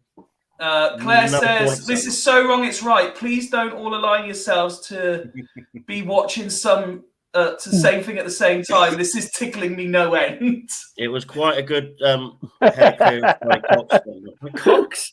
By Charlie Austin. My word.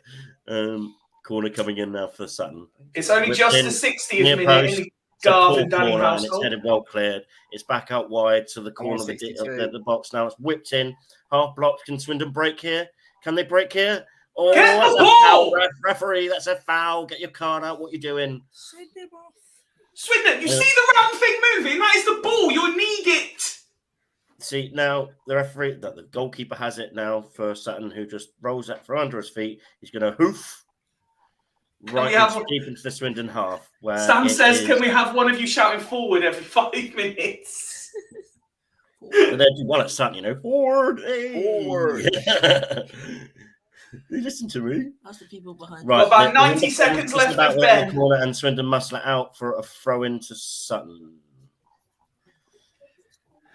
Come on, we're letting them back into this. This is unnecessary, Town. Play your game. They're going to actually start committing bodies up front now because it's like half an hour to go. They're going to have to start taking a few risks. Which we've got 1 minute left of Ben before Ned takes over duties. Right, it's going to be a super long throw in here coming in from Sutton. League 2 style. League 2 style. It's heading in confusion into the box. It's just about cleared by Iandolo. It's ping ball out. Iandolo! Early punch from Bryn.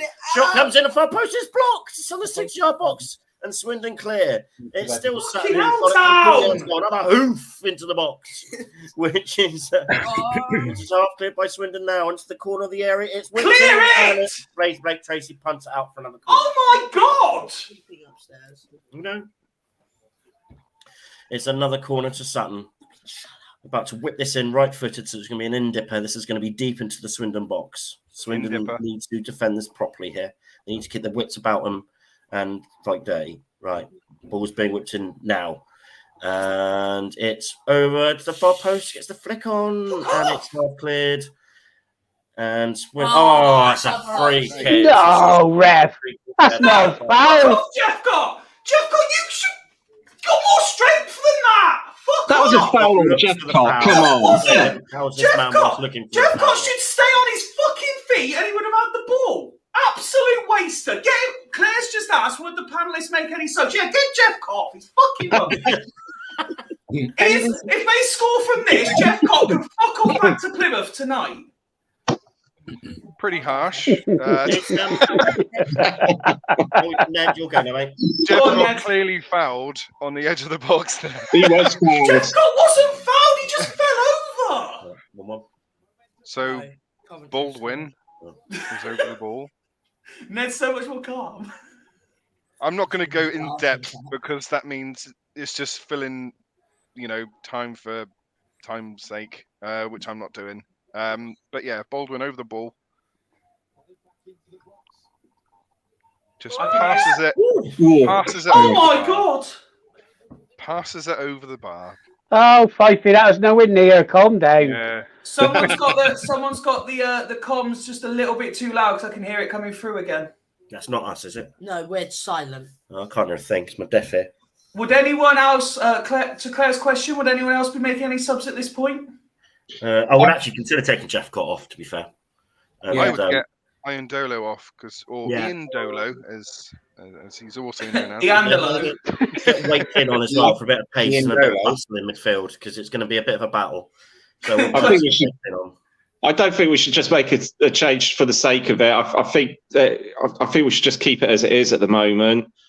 We seem to be, our only problem seems to be Brennan. I think. And no, Jeff Cott.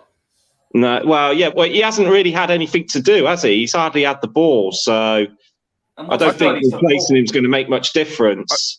I think unless we change the formation. Really well. Is there any reason why where he got fouled? Only reason why Adeloy's not in the squad tonight? Anyone know? He's not in the squad altogether. No.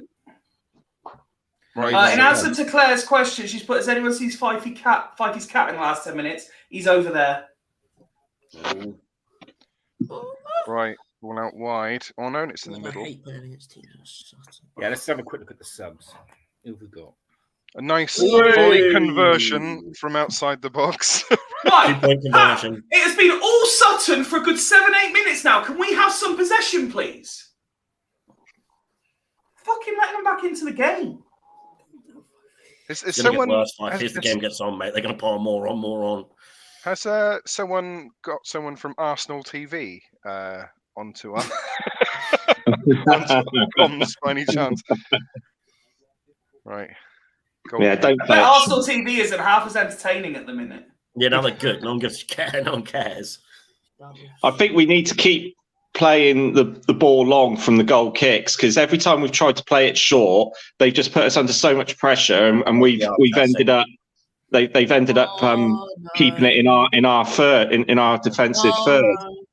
On the edge of the box, crossed it in, headed the back stick. Oh, it's a free kick. The ref has given us a free kick. Unbelievable. Well done. Well done, ref. Fifey has seen the light. Jeff Cott is bin juice.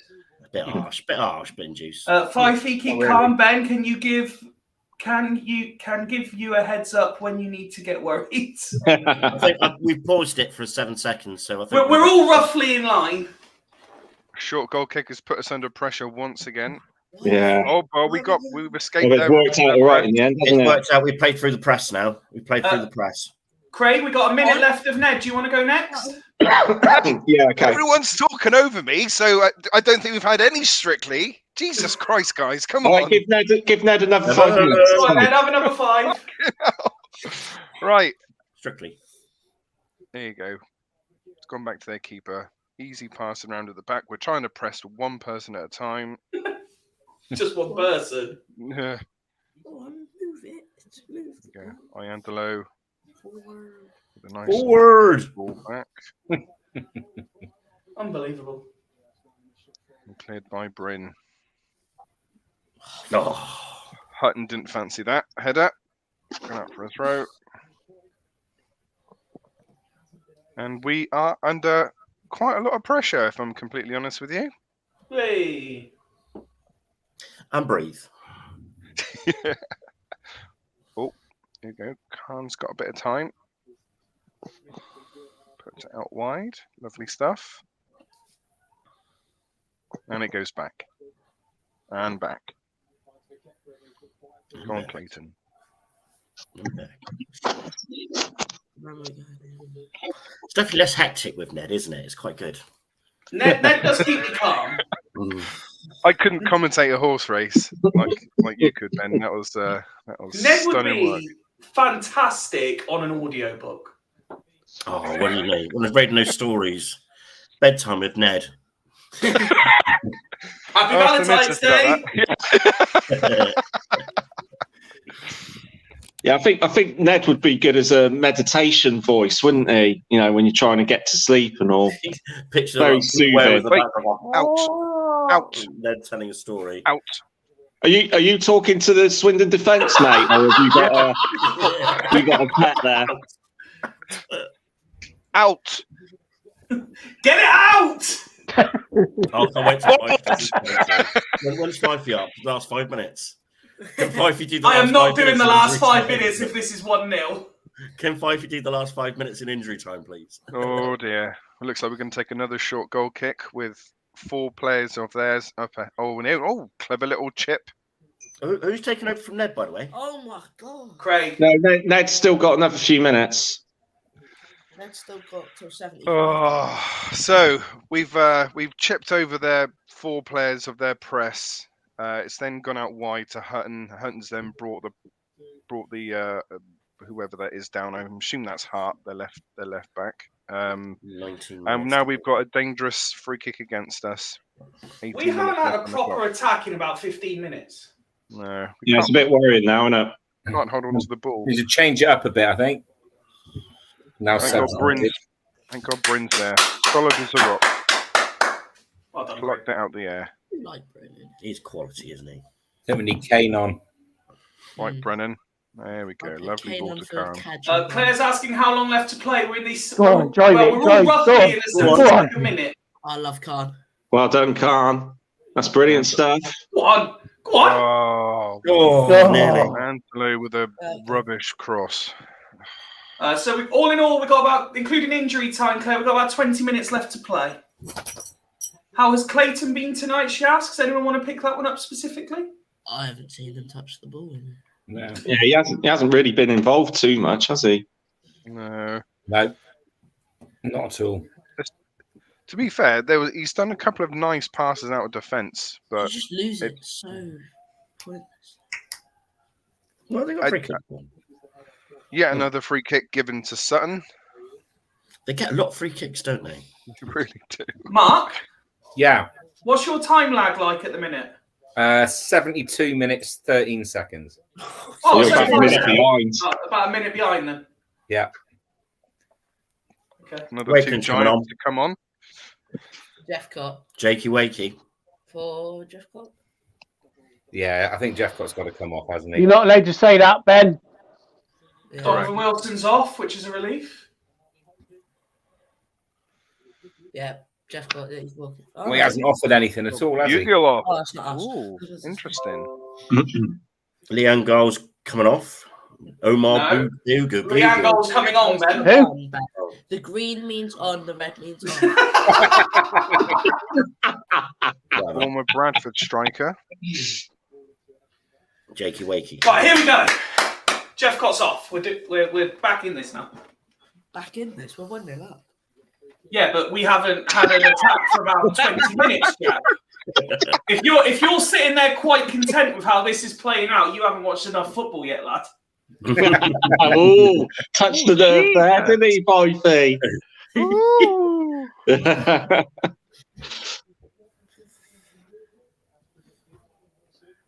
Off you go. Bye, Jeffcott. Wait, here we go. Go on, Wakelin's Jakey. through. Wakelin's through. Go on, Wakelin, go on. Keeper saves. Who's there? Hey, That was good do you know work who by would have scored Wakelin, that? wasn't it? Unlucky, Jake. Do you know who would have scored that? Comey would have scored that. Nope. Russian Hepburn Murphy. He would have scored that one. Where was the support? That's a very good point, Rich. So Rich has just made a point of saying, look at the size difference between Morris and Mildenhall. It just reminded me of those Russian dolls where you could put like Morris inside.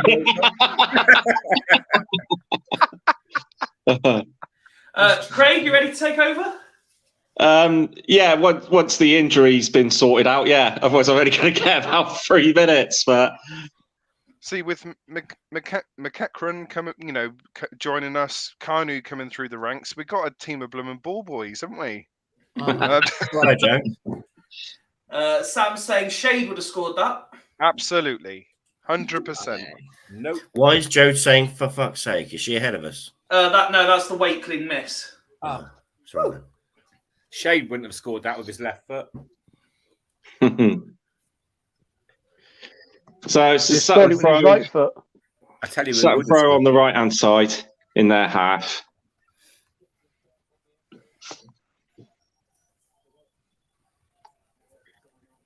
Yeah, Wakeling's blooming desperate for a goal, isn't he? He's desperate. Yeah, really want Wakeling to score. I want someone to score. And it's out for a town throw in.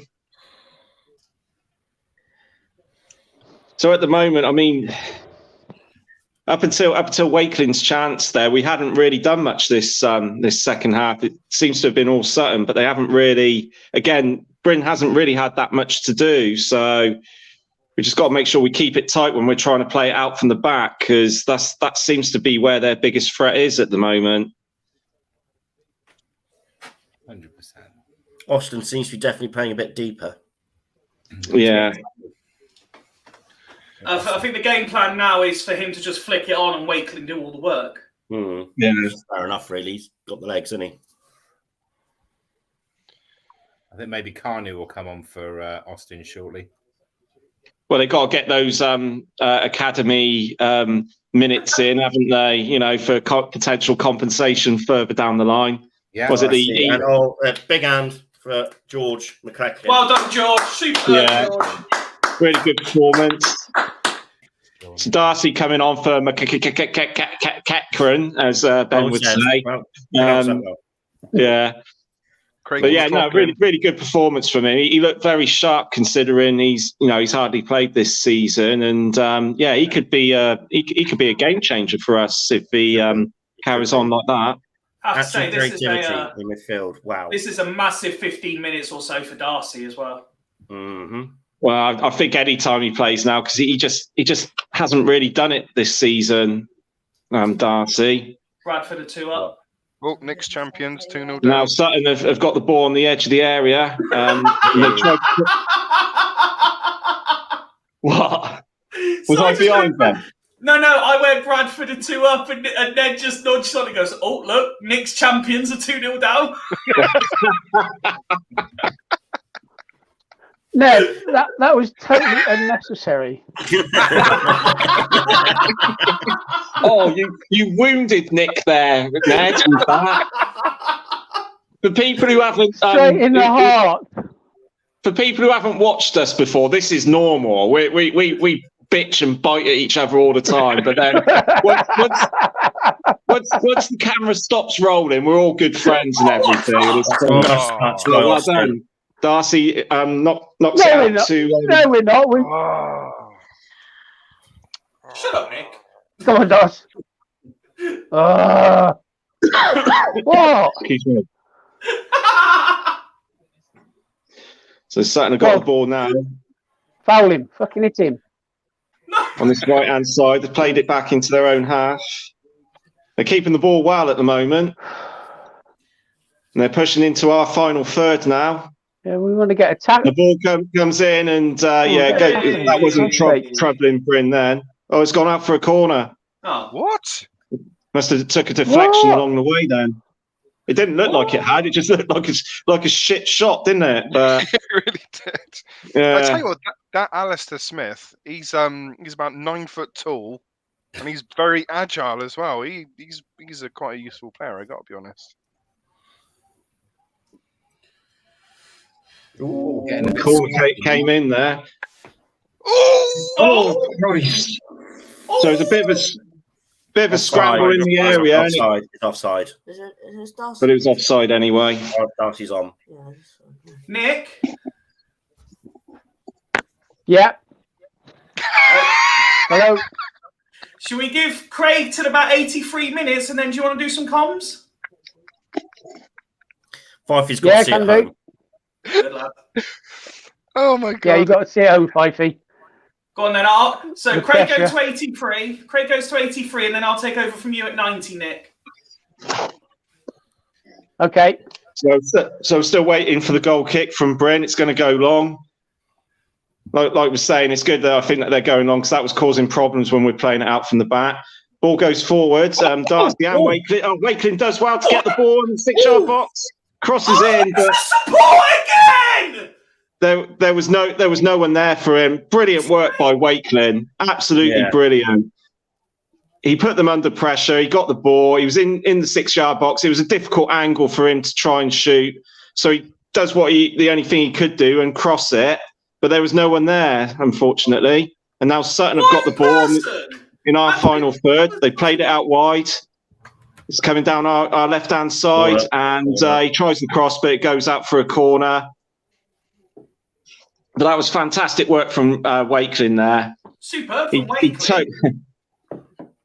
He totally robbed their right back there, and he did incredibly well. So Sutton with the corner now. So it comes in and it's headed out, headed back in again. It's bouncing around the area. And it's cleared again. And another corner for Sutton. It's going to be a long 10 minutes.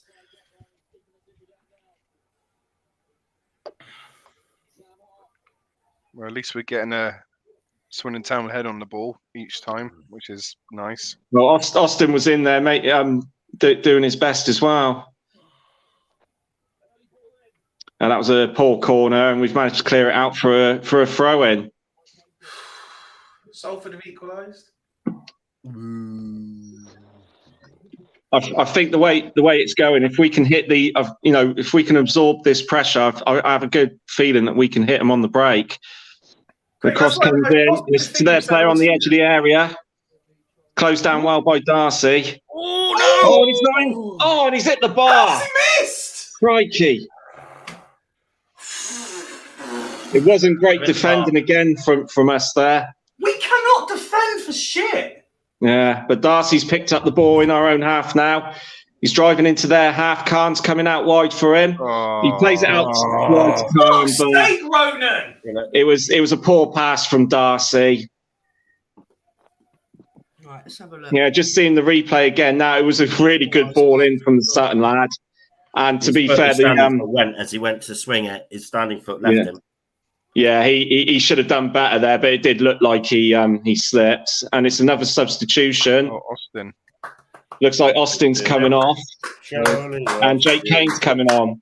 Oh, it's a change of formation by the looks of it. And I'll hand over to whoever's next then, Fifey. Is it Nick? Take over from the sub. Yeah. Ned, while we wait for the sub. Okay, okay, thanks very much, Craig. Claire says, what's the answer for our defence? I was just asking Ned while the sub was taking place, what's the answer for our defence? Oh, some new blood, please.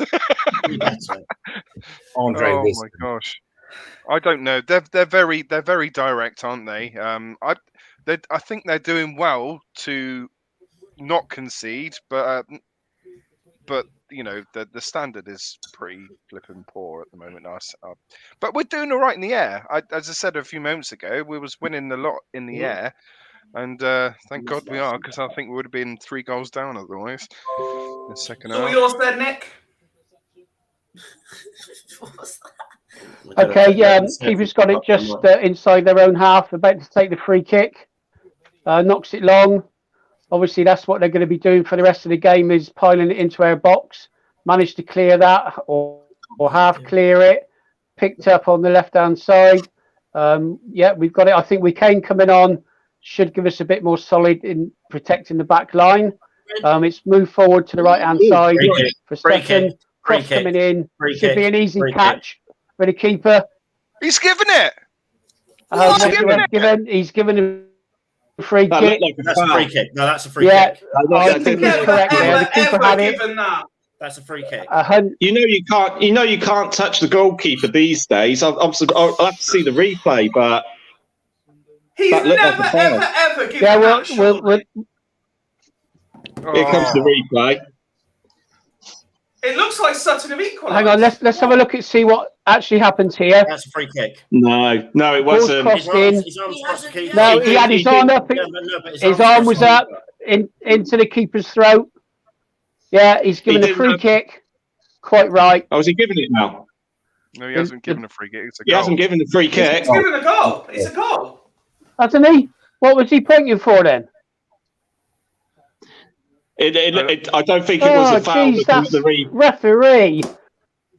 I don't think looking at the replay, it didn't look like a the foul. player led with his arm into the keeper's throat. Dropped the ball.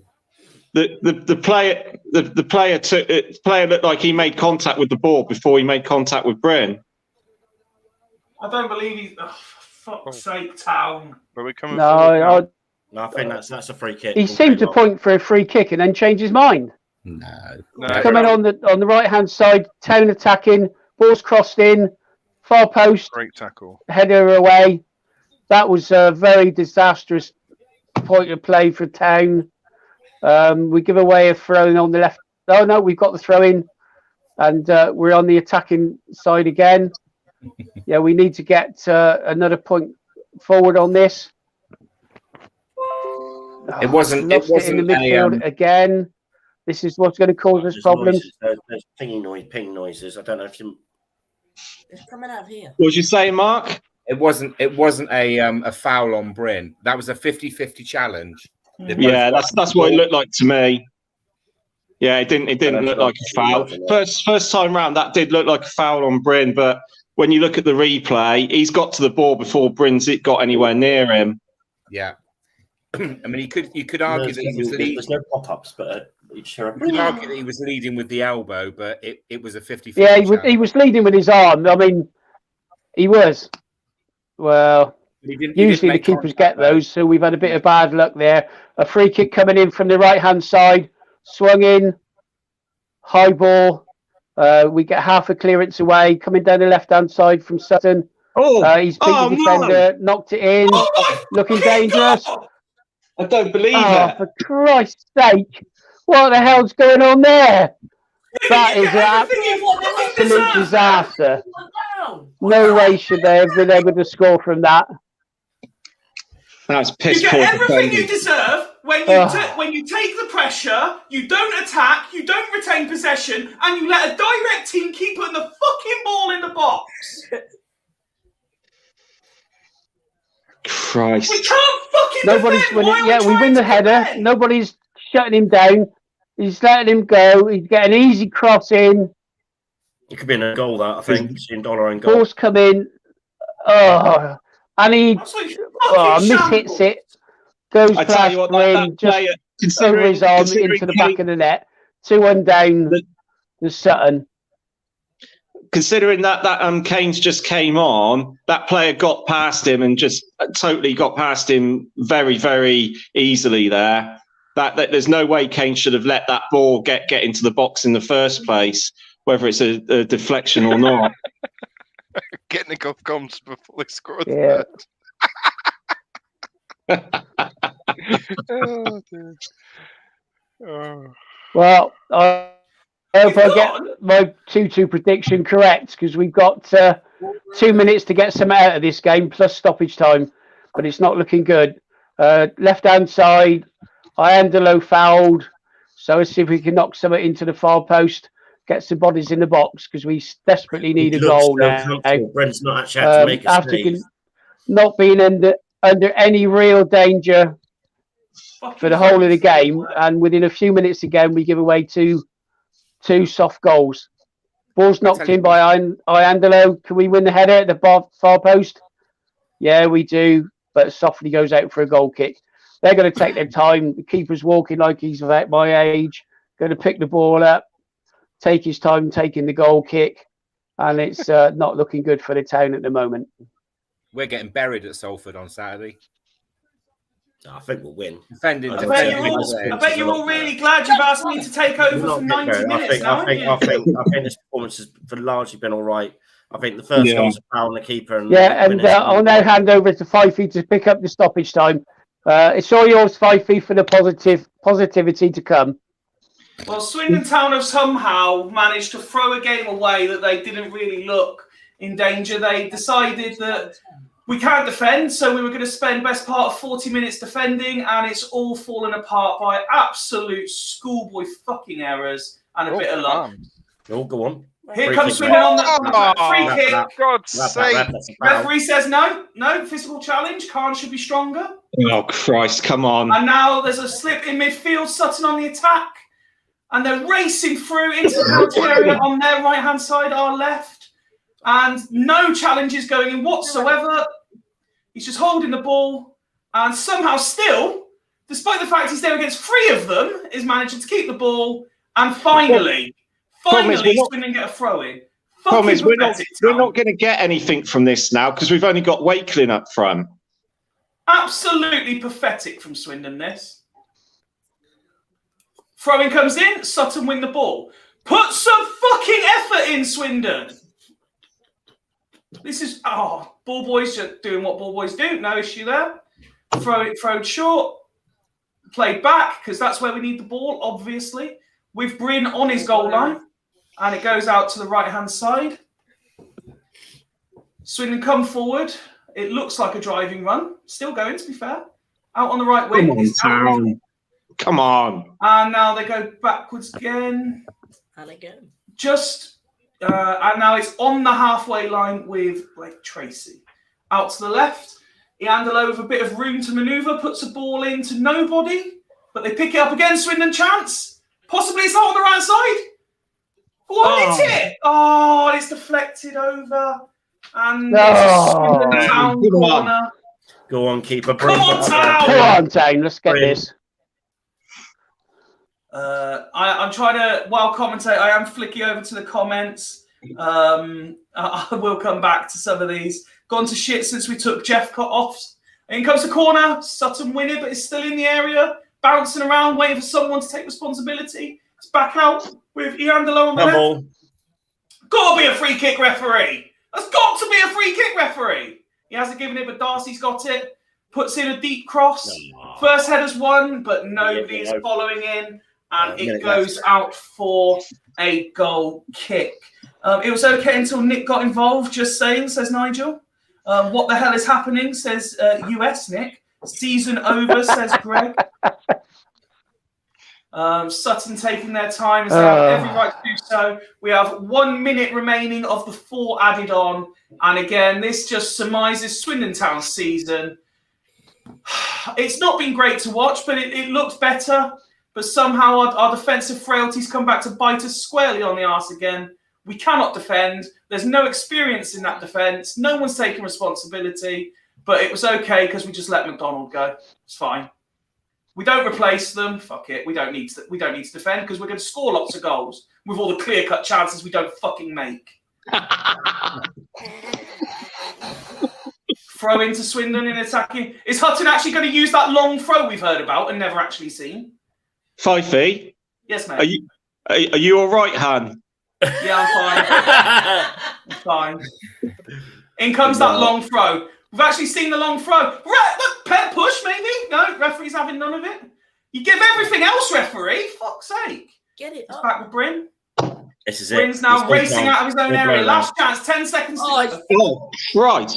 Oh, Bryn, what are you doing? That's it. It's full time. And it's full time. Sutton have on the balance of play in the second half. Sutton have got everything they deserve from that, and Swindon have got everything they deserve from their second half performance. Pitiful, pointless, non-existent, no effort, no energy.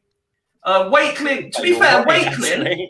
I think we could have. No, second half was not all right, Ben. How can you watch that second half? How can you watch that second half, Ben, and say that's all right? I thought second half. I thought performance was all right. I think they'll give a bit of credit, and they're not a terrible team. They're always going to put us under pressure that second half.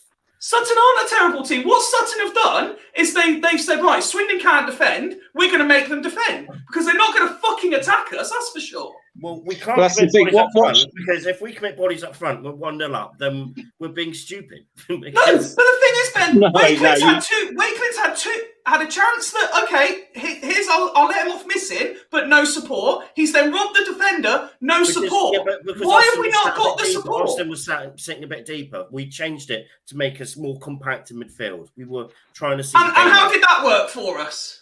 Well, if the referee blown for a free kick like he should have, we'd won. But it wasn't a free kick, Ben. It wasn't a free kick. Right. He didn't catch the ball. If you're Bryn, you all stood like that.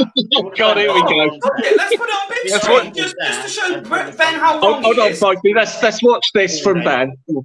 Come on, Ben. Do it again. Do it again. Now you're on big screen, Ben. Right. Show us what didn't happen. I'm the defender. I'm doing that. That's a free kick. That's a free kick. No, it's not a free. Ben, what we need to remember is football. Ben, this isn't basketball. Football is a contact sport. How many times? He had the ball in his hands, Keeper Ben. get breathed on and the ref blow up. It's a free kick. He had the ball in his hands. He dropped the ball. He didn't have the ball in his hands. He didn't get the chance to get the top. He did. It was clearly in his hands. And the second one's an own goal, and the winner's an own goal. Which is but why are we letting it get to that stage? There was ample opportunity to clear it. Why have we stopped playing our football? We all said at half time that was comfortable. Bodies up front, they're bombarding us because they're 1-0 down going into injury time. We need to be more physical. We need someone to take leadership. We need all the things that we haven't got. And we have said all season we haven't got these fundamental things. And in January, we stripped all elements of it away. Right, that is unacceptable, that second half. Completely unacceptable. Sorry, I'm just going to pull rank here, and I'll go through the final scores in the rest of the league while Fifey calms down a bit. Give him a breather. Although a lot of them haven't come in yet, so I don't know how I'm going to fucking work that. But just bear with me. Nick's got a point. So at the moment Mansfield have beaten Carlisle 4-0. Salford have drawn 1 each with Harrogate. And that's the only ones that have come in at the moment. A lot of them are running at the moment. So that backfired, didn't it? Shall we go to each person and see our immediate on the whistle thoughts, Fifey? I would avoid me and Ben to start with. Let's go with Mark. Yeah, let's go to Mark. Yeah, Mark, you're still in the first half. No, I'm done.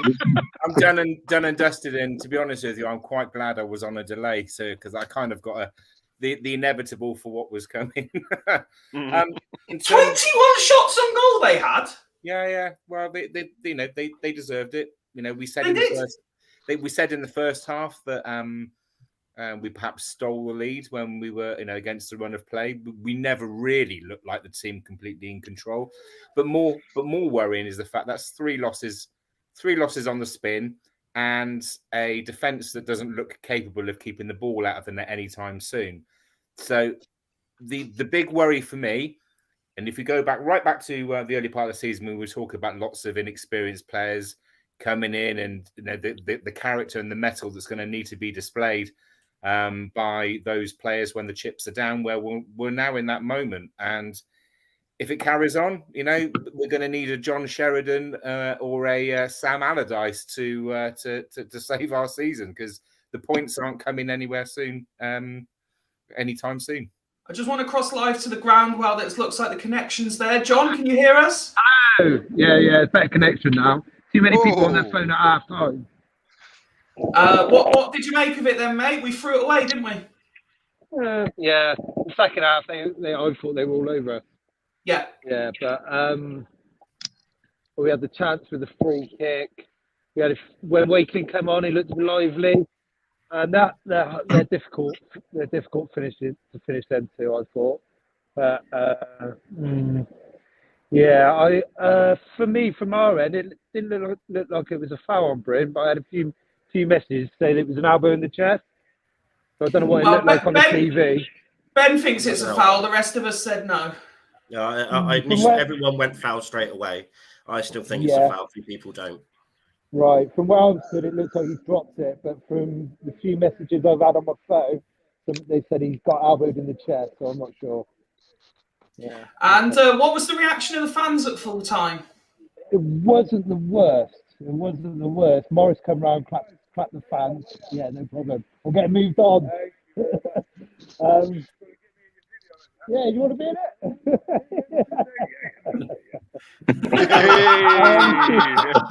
Yeah, I'll get moved out of the ground. So, yeah, Morris come round and clap the fans. The players sort of clap the fans. They didn't come any much further than the halfway line. But yeah.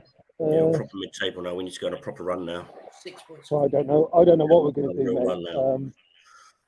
Yeah, I don't know what the future is. Obviously, we've taken off experience, taken Austin off. I thought Jeff did an okay job. I don't know what you boys thought. I was slating him. Okay, fair enough. It's not the worst I've seen him this season. Yeah, I don't know what the answer is, boys. Don't know what the answer is. Well, we appreciate you taking the time to keep logging in for us. Oh, mate, that was a nightmare. But the lad from Chelsea did all right, but I thought he should have come off a bit earlier. Darcy's just, well, I think he's just a jinx at the minute, Darcy. I was just like, wow, that one when he kicked out of play when Carl was trying to make a bit of room for him. I was like, what is that? Yeah, but I won't be going to. Unfortunately, I won't be going to Salford on Saturday now. I left off getting a ticket because I knew you could probably get one on match day, and I don't think I'll be going. No. Well, listen, John, safe travels home, mate. Thank you very much for logging in. No worries. And, thanks, John. Good job, John. Thanks, mate. No problem. Thank you. Cheers, John. Bye. Cheers, mate. Oh, well done, John. Superb, John. Thank you. Let's go back round the panelists there. Nick, your thoughts? I've just gone back onto the match view and looked at their first goal, and I'll disagree with most of you. The guy led with his forearm into Bryn. I agree. Bryn should have done better. He should have been harder. He should have either held it or cleared it. But for me, that is a definite foul on the keeper. And bearing in mind that keepers get so much protection nowadays, and it looked, and I didn't understand what the ref was doing because he was pointing towards their goal after the incident, and then he gives them a goal. So for me, it should have been a free kick. And you say they've had 21 shots, fair enough, but 3 of those are on target. We've had 11 shots with 5 on target. Yes, we didn't do enough second half maybe to increase our lead, and we've suffered for that. But I don't think we deserved to lose the game. I think a draw would have been a fair result. And it's that goal, and to me, a free kick. It should have been given. It's been the difference in the scoreline tonight. Hey, Ned? Oh, where'd you begin with that? I mean, we were all so confident at halftime, weren't we? And that second half performance was, I don't know how to describe it other than dog shit.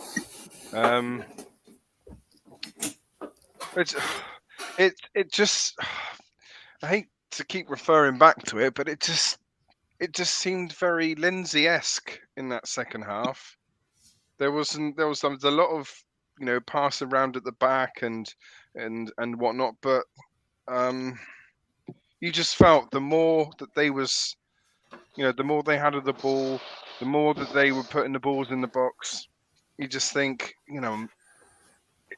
it's inevitable. It's inevitable. And then, the second game in a trot, we've had 2 goals quickly scored against us. Yeah. The mentality is obviously very poor to be able to, to put ourselves in that position. I think, there was a lot of silly mistakes that were made at the back. I think, we was doing all right in the air, but then it just all went to shit in that final 5 minutes, didn't it? I mean,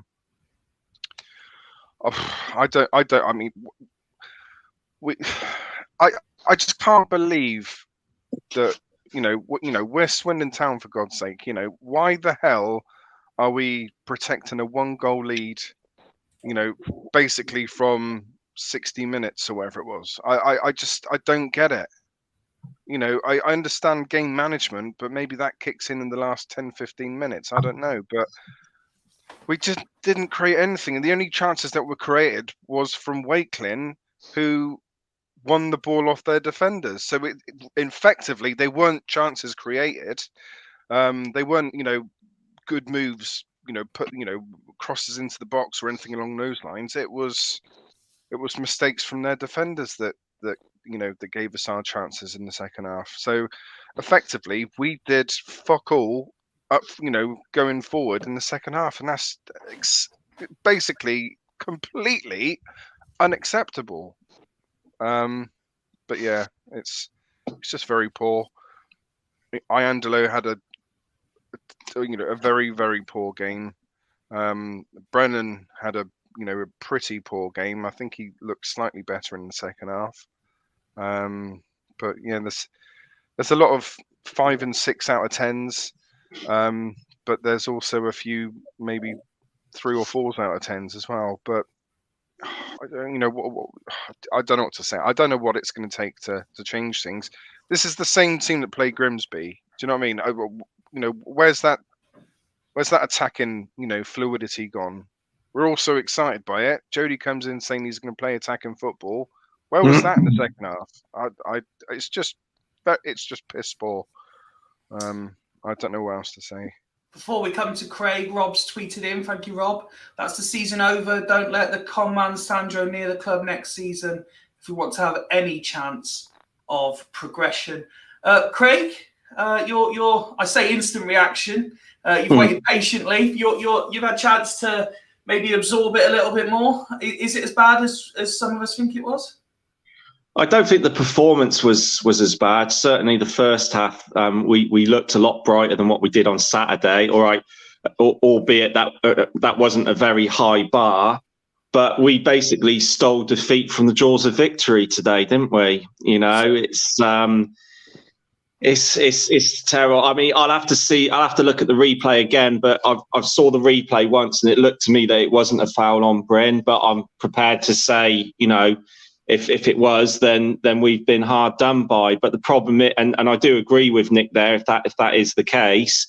But the problem is, at this stage of the season, when you're chasing the playoffs, you don't want to be relying on luck going for you or the odd refereeing decision. We should be in the playoffs anyway, with our destiny in our own hands. And it's 3 defeats on the bounce. Again, I'm not going to criticise Morris for it. Let's take some responsibility, surely. Well, I think he's been thrown in at the deep end here with a squad that is very dysfunctional, very disjointed, and a squad that is not fit for purpose. Let's face it, if the purpose is to get promoted this season. We didn't create enough in the second half. I totally agree with Ned there. We just seemed to sit back after going 1-0 up, which, like we said, is very Lindsay-esque. The Wakelin chance, this just showed how we, decided to take our feet off the pedal. There was no one there for him. Austin was still on the pitch there, and he was nowhere near that in the area when Wakelin had that opportunity. There was no one there to support him, and we've seen it time and time again when teams have played against us, gone 1-0 up, and started defending for their lives. It's kind of like we started doing that in the second half, which isn't the Swindon way. That's not how this team is supposed to play, as we've been told many a time. But yeah, it's not good enough. And the way we tried playing out from the back, it was absolutely awful today. Kept giving the ball away. Sutton put us under pressure, and we didn't seem to be able to handle it. I hate to. This is going to come as a shock, considering I've probably been the most critical of McDonald this season. But if we had someone like him there, it might have been a different story. I think somebody to actually lead the defence, and it just seemed like the defence there was absolutely leaderless, really, especially for that second goal. Their cross came in, and it just seemed too easy for them to get that second goal. I think we're now 6 points off the playoffs. All right, with 16 games to go, so we can still reach it, but and an 11 goal difference. Stockport, who are in 7th now, their goal difference is plus 15, ours is plus 5. So it's and goals do matter. Yep. And we're not scoring enough. You know what I mean? And all right, fair enough. We came back last season, but as I've said time and time again, pound for pound, our best 11 last season is 10 times better than our best 11 that we've got at the moment. And I feel for Morris, because I think he's been dealt a daft hand here with what he's been brought in for. But it's going to be a hell of a job. I said we had to win today. We had to win today. And the performance was better on Saturday, but better isn't good enough. We need to get wins, and we need to get them sharpish. And the pressure, if it wasn't on before, it is on now. And this very, very young, inexperienced team, I don't think they'll have the mental capacity for a promotion push. So before we let Ben have his say, I've just come off the screen and gone onto the match centre. So for the likes of Claire, if she's still watching, here are the stats. I'll read the Swindon figures. You'll be able to work the Sutton ones out from the percentage ones. So possession, Swindon had 55% possession tonight. Dual success rate, Swindon 49%. Aerial duels, Swindon 42%. And then I'll read both of these out. So interceptions, Sutton 9, Swindon 4. Offsides is 4-1 Sutton. Corners 1, Sutton 8, Swindon 5. Then there was the damning stats that were showing as well with regards to them having almost double our amount of shots, etc. Ben, bring you in now. Everyone else had their opportunity. You've made your point clear about you don't believe the first goal should have been allowed, but on the rest of the game. Mute, Muted, Ben. I echo as much as everyone else. I think the first half was solid, but not spectacular. I think we probably just about did edge the first half. I think everyone was pretty much happy with the first 20 minutes of the second half. We did sit back and invite pressure on, by the way, and we're playing. I still didn't think they looked like scoring. I can't remember Bryn making a save of note. I don't remember ever going, Bryn was amazing. He collected a lot of crosses, but I don't think they looked like scoring at all. I think it was a surprise when they did. It was a foul, I think, but I don't remember Bryn being called in to make any type of save whatsoever. So in that sense, it was all right. I think we did sit back a little bit too much to invite pressure on, but if referee blows that foul, we're all talking about a battling 1-0 performance to try and find our form again. We've got no confidence whatsoever because we've lost the last 3 games now and we're playing like we had no confidence. We were shitting ourselves in the last 5 minutes, and that showed if we'd come off of a better form, we see that game out better. I don't think the performance itself as a whole was terrible. I think there's lots to be encouraged about. But yeah, you're playing a big physical team who are just going to hoof the ball into the box every now and then against quite a young team who don't have the leadership skills about them and the physicality about them to outstrength them. And that's probably what was the problem. In saying that, though, we had better chances to kill the game off than they did, and they got very lucky at the end. Very, very, very lucky at the end. That I think that's a foul. I think after a few replays, and the club will moan a lot, that was a foul. And I think their winner's an own goal, which again is unlucky. But it's not been given as an own goal. It looked like it was an own goal. I might be wrong, but it sort of deflected in off someone. I don't think it was. It looked like an own goal, but it is what it is. But Yeah, we lacked a little bit of physicality. I think was our main problem. I think A little bit. George, I'm going to call him George. George was a great big shining light. I can't wait till we've got a left back again. I can't wait till we have a left-sided player. I just can't wait. Well, we signed 2 left backs on deadline day. Blake Tracy. One's injured. Did we sign 2 left backs? Yeah, Blake Tracy. You know, you keep telling us how that's. Yeah, Blake Tracy. Yeah, but we don't have another centre back to fit into that position, and we're going to play 3 at the back, which I think is a lot better. I was a lot happier with the setup today. Put Minton on the bloody pitch. Quite good. Minton is actually a centre back. Minton is a centre back, but he can play both. He can play centre back and defensive midfield. Yeah, I think maybe they should give Minton more of a game, but I can understand why he's been protected a little bit because why it doesn't make any difference now, Ben. The season's we can't fucking defend anyway. The season's fucked. Well, but it wasn't fucked before today's game. He might play against. Well, it was. Hang on, we still lost 3 of the last 6 before today. We've now lost 4 of the last 6. The next 3 games are Salford away, Harrogate at home, Orient away. You tell me we're not losing the away games. You tell me that we're going to go to Salford. It's not my fault. Don't have a pop at me. I'm just giving my point of view. I'm just saying that today wasn't god awful, and there is something to be encouraged about. It was a bit of a shame that we lost. We were a bit unlucky, but we did. A bit of a shame. We didn't. A bit of a shame. Yeah, it's a bit of a shame. It was a fucking abomination, is what it was. Not an abomination. Saturday was abomination. Today wasn't. Let's be realistic. We were a bit unlucky today. Let's be realistic. We were 1-0 up. If goes up for a free kick, we're all applauding. Towns okay. Get a steal to seal out. In the interest of fairness, Ben. In the interest of fairness, let's be realistic and let's be fair. Okay. We were 1-0 up in a game where at half-time we were all quite comfortable.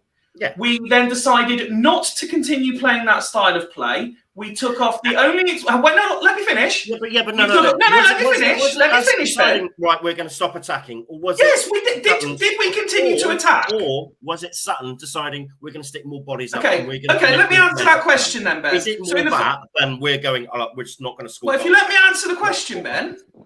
So in answer to your question, yes, it was our fault because in the first half we were actually putting in challenges, winning the ball, turning it round, and going again. Second half, we were not putting in the challenges. We were not winning the ball. We were not retaining possession. We were not going forward. We were not doing anything we were doing in the first half.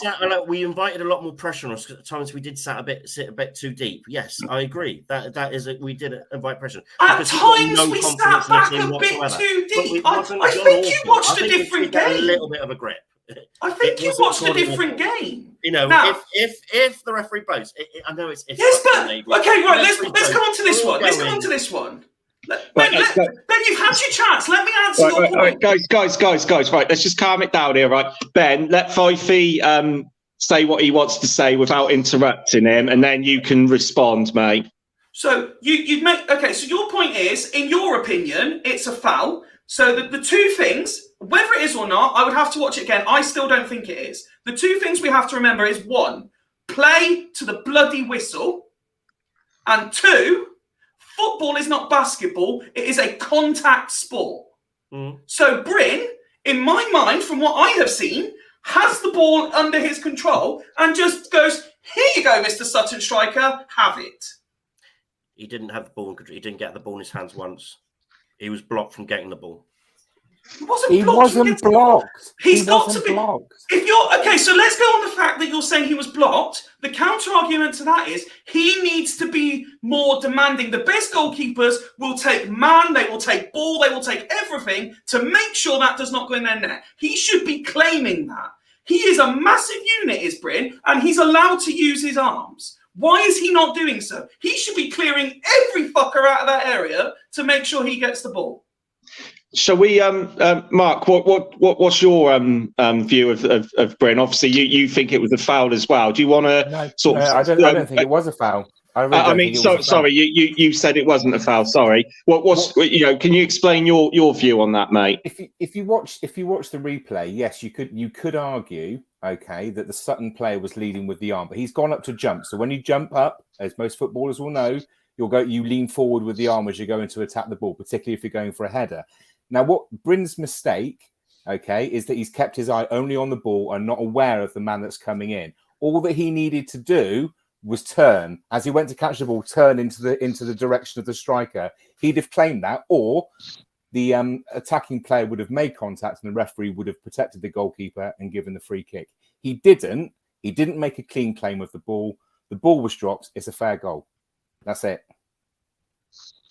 I'll read a couple of the fools what they've commented on. Warren's Can I come in there? So hold on a sec, Ben. Let Nick speak. Let Nick speak.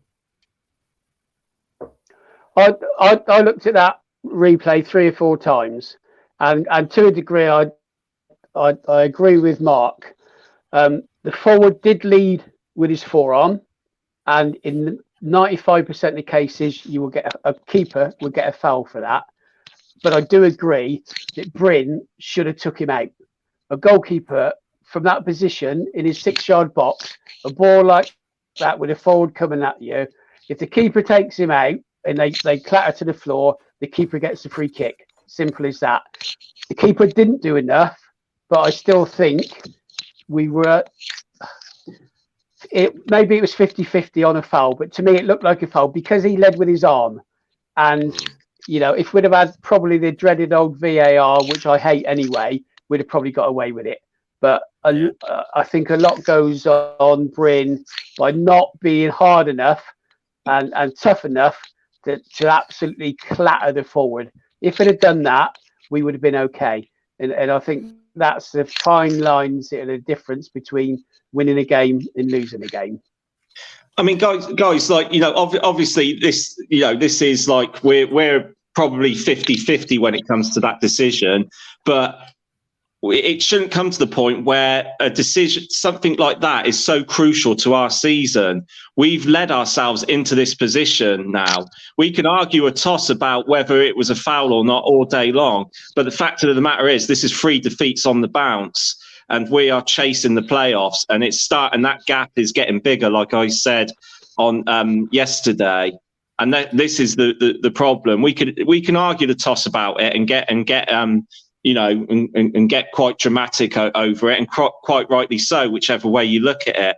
But the fact of the matter is, it shouldn't have come to that point where one crucial decision could end up affecting your season with 16 now games to go. Ben's got a couple of messages from fellow fools he wants to read. Just before he does, a couple of tweets that's come in from our own Joe. He put, sorry I couldn't log in, chaps, but very angry with that second half. Men against boys could easily be the worst side I've seen at Swindon. One positive was McEachran. Paul, thank you, Paul, as well. He also put men against boys. Haven't got the physical presence to compete in this league.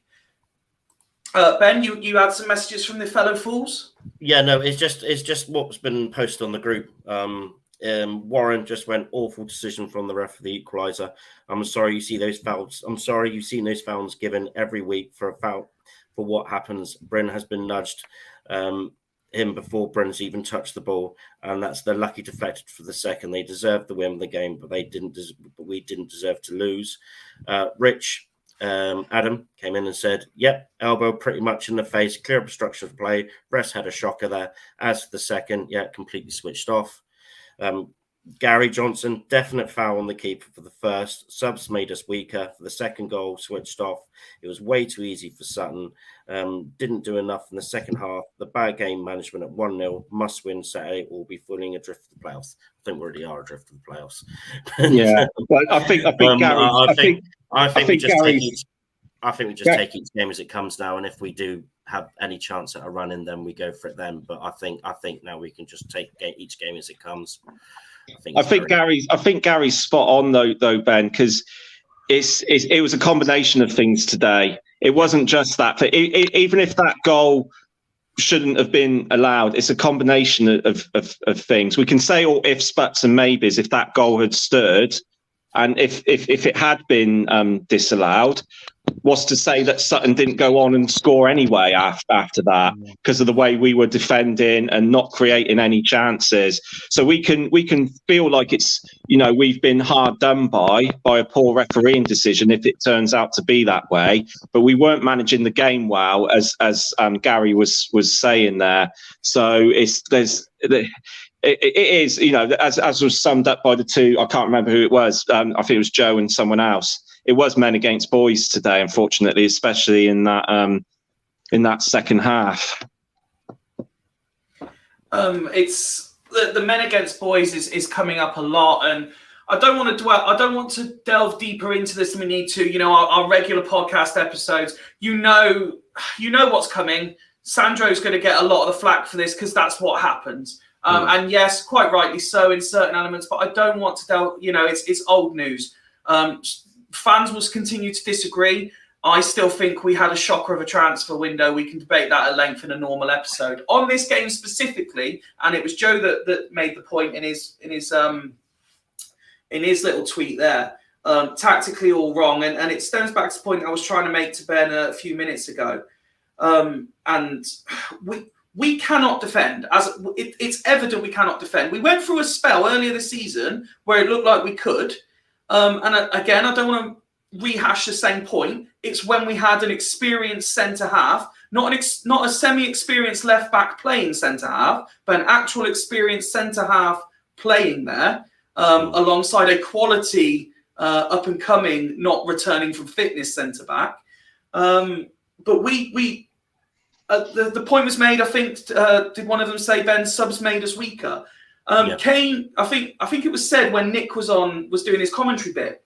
Kane's on's going to make us look more solid. It didn't. I mean, we were looking weak. I was not happy with probably 35 of the 45 second half minutes because we just sat back and we let Sutton do to us whatever the hell they wanted. They could have been at it all night and we would not have cared less. And it was coming. There was definitely going to be an equaliser. And the only thing is that they equalised in just enough time to go and score a winner. They were always going to score because we were never, ever, ever going to see that outplay in the way we were. Never in a million years. And, you know, we didn't have anyone, as I said, taking the responsibility on the night to say, right, we are in trouble here. We need to, first and foremost, we need to defend. We need to be switched on. And then from there, we just need someone to put their foot on the ball. We all said at half time, midfield is where we look really strong.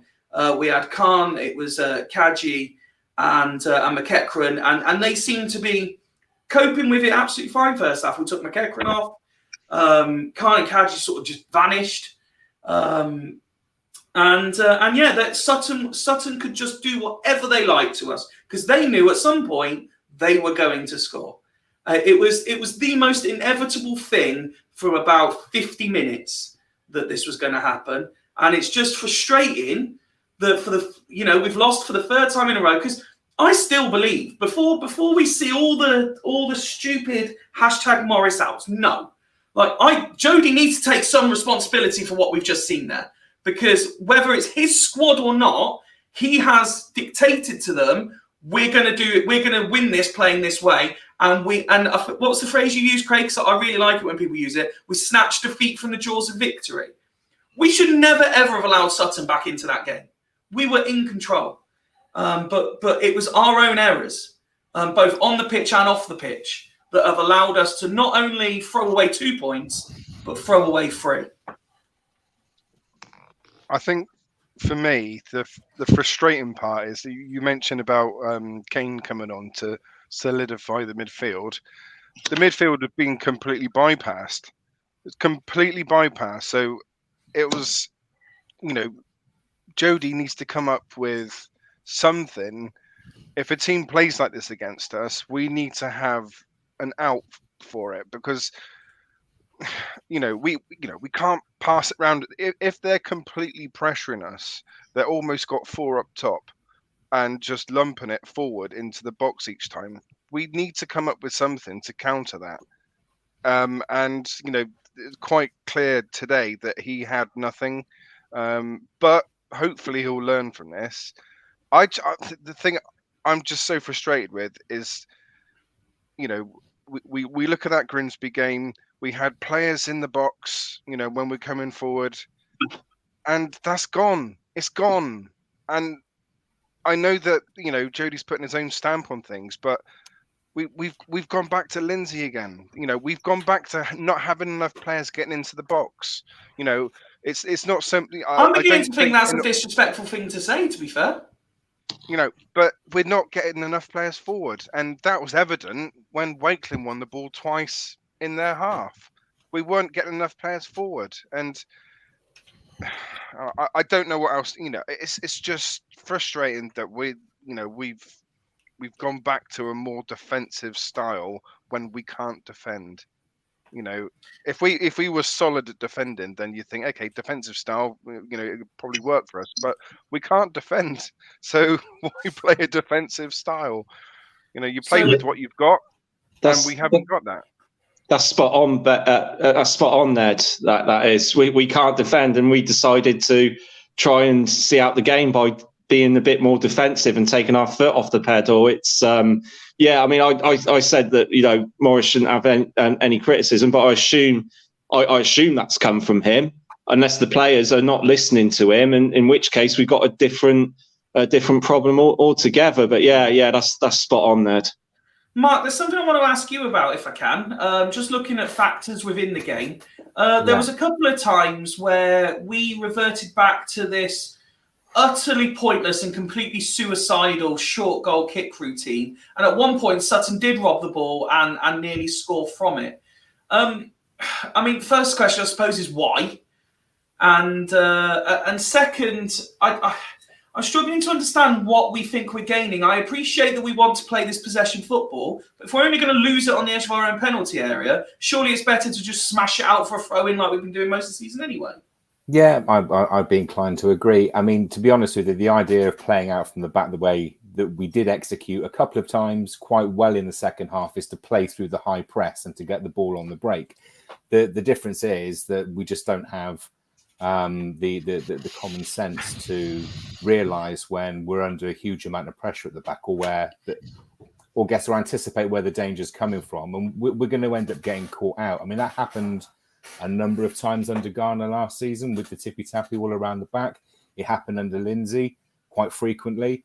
And if we continue to persist playing that way, it will happen time and time again. Now, from a development point of view, it's a good thing for players to play under pressure. It teaches them to be composed and the rest of it. But for a professional football club whose aim is to win promotion out of League Two and into League One, it's not really what I want to be seeing. I'm not a big... to be honest with you, the formation looks like it was a 5-3-2 rather than a 3-5-2. I think we set ourselves out to defend and try and play through the middle. Whether that's the route that we're going to go for the rest of the season, I don't know. But I'm not a fan. I'm not a fan of playing around at the back just for the sake of playing around at the back. You have to adapt your game to your opponent.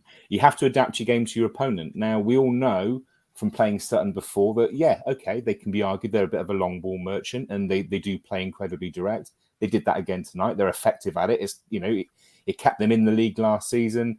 And they're probably going to go and have their best ever season for any number of years as a result. But when you're playing against a team like that, you've got to adapt and do the same. And it looked far too like it looked far too much like a poor advert for League Two tonight, rather than the expansive football that can be played at this level. And we just didn't adjust. And my honest opinion is that we don't have the experienced heads. Now, we've completely ruined ourselves this season as a result of a poor transfer window. And I know we can talk about that until we're blue in the teeth, but now it's going to be a very topical conversation for the remainder of the season because we're struggling. We're in a real poor run of form. And I look at the players that are going to come back in and I think, who's going to change this? You're looking at Williams and FBT and probably Charlie Austin is our main leadership team based on experience, games played, age, whichever way you want to look at through the spine of the side. And FBT looked like a man, down on his arse at the end of the game, thinking, I don't know what I'm going to do to get out of this.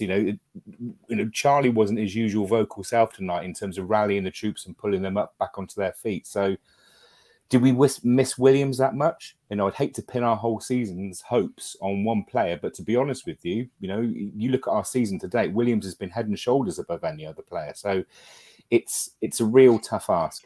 We've got to find a way to get out of this funk. And I don't care whether or not it's a crap game that we don't deserve to win, but we need results now. If we want to save our season, we have to get win. Every game from now on, and I don't care what anybody else says, and I don't want to sugarcoat it, every game is must win. We want to make the playoffs. We've got to, we've got 16 games, 17 games left. We have to win 13, 14 of them, realistically. That's the position we're in now. And is that realistic?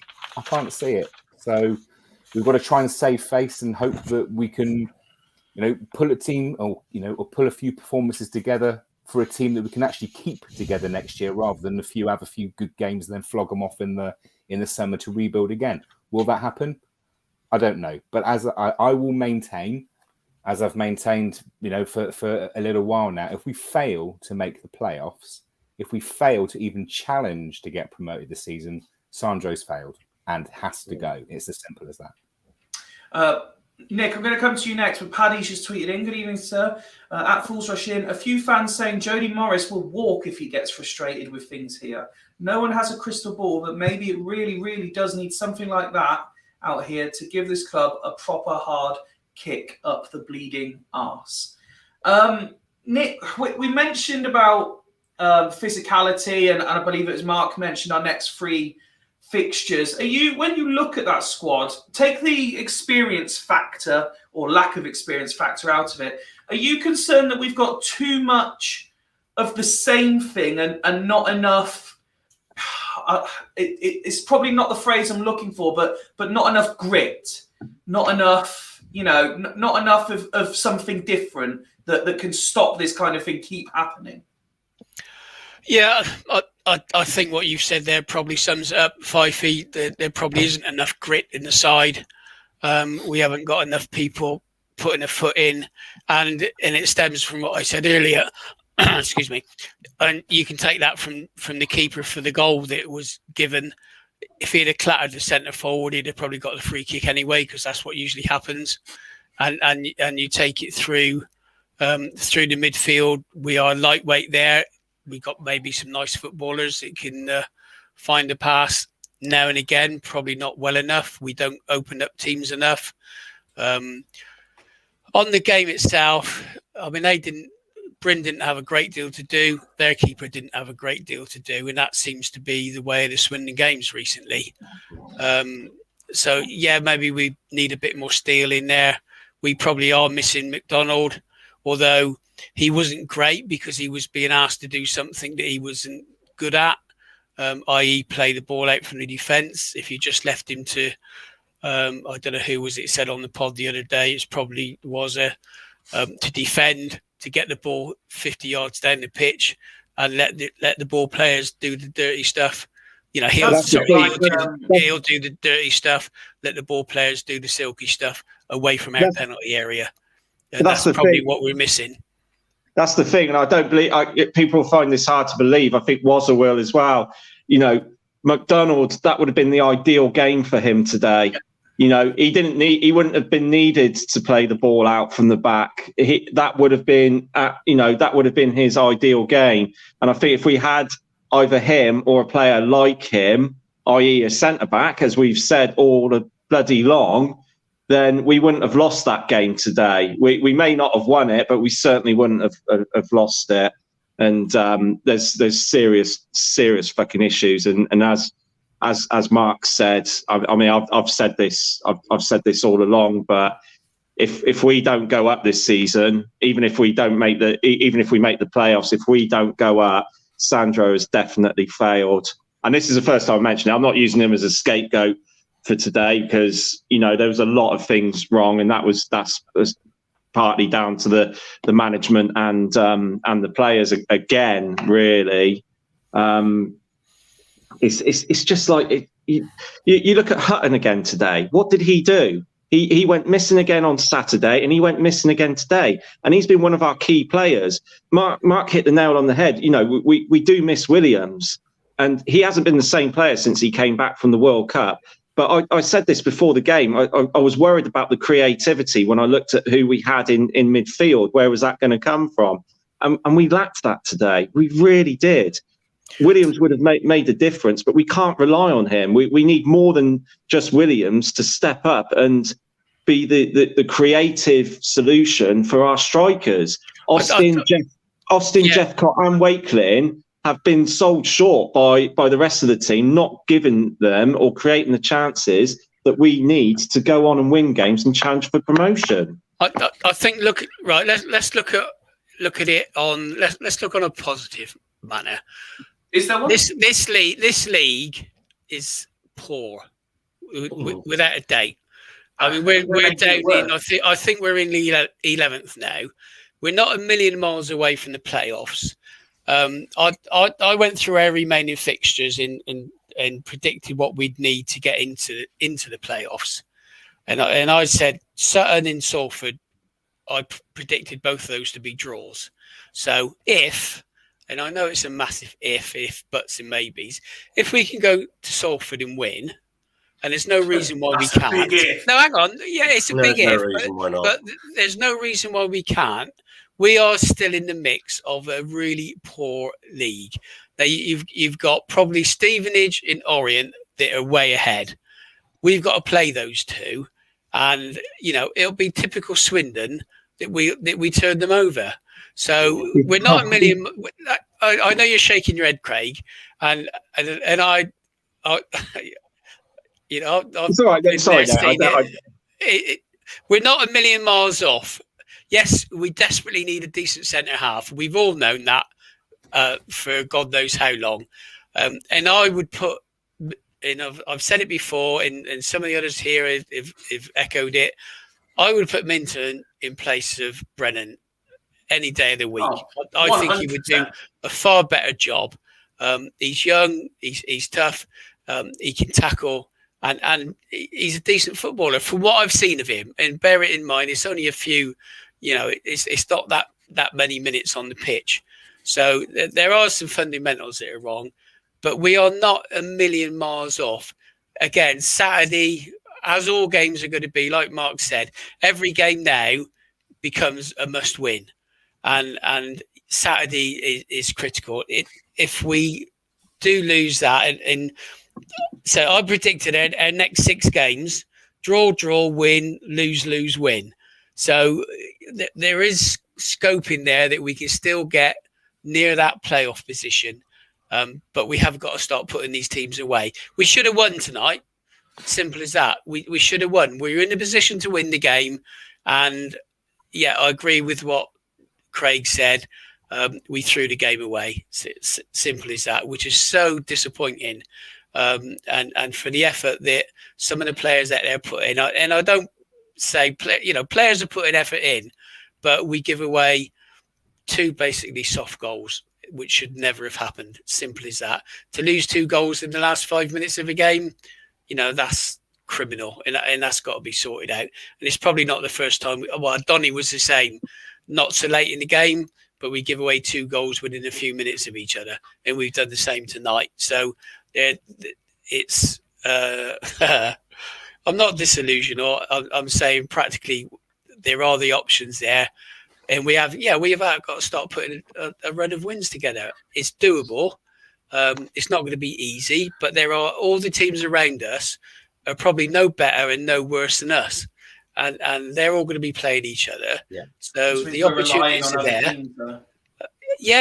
But we're going to have to rely on other teams, sadly, and we shouldn't have to. But we're in that position.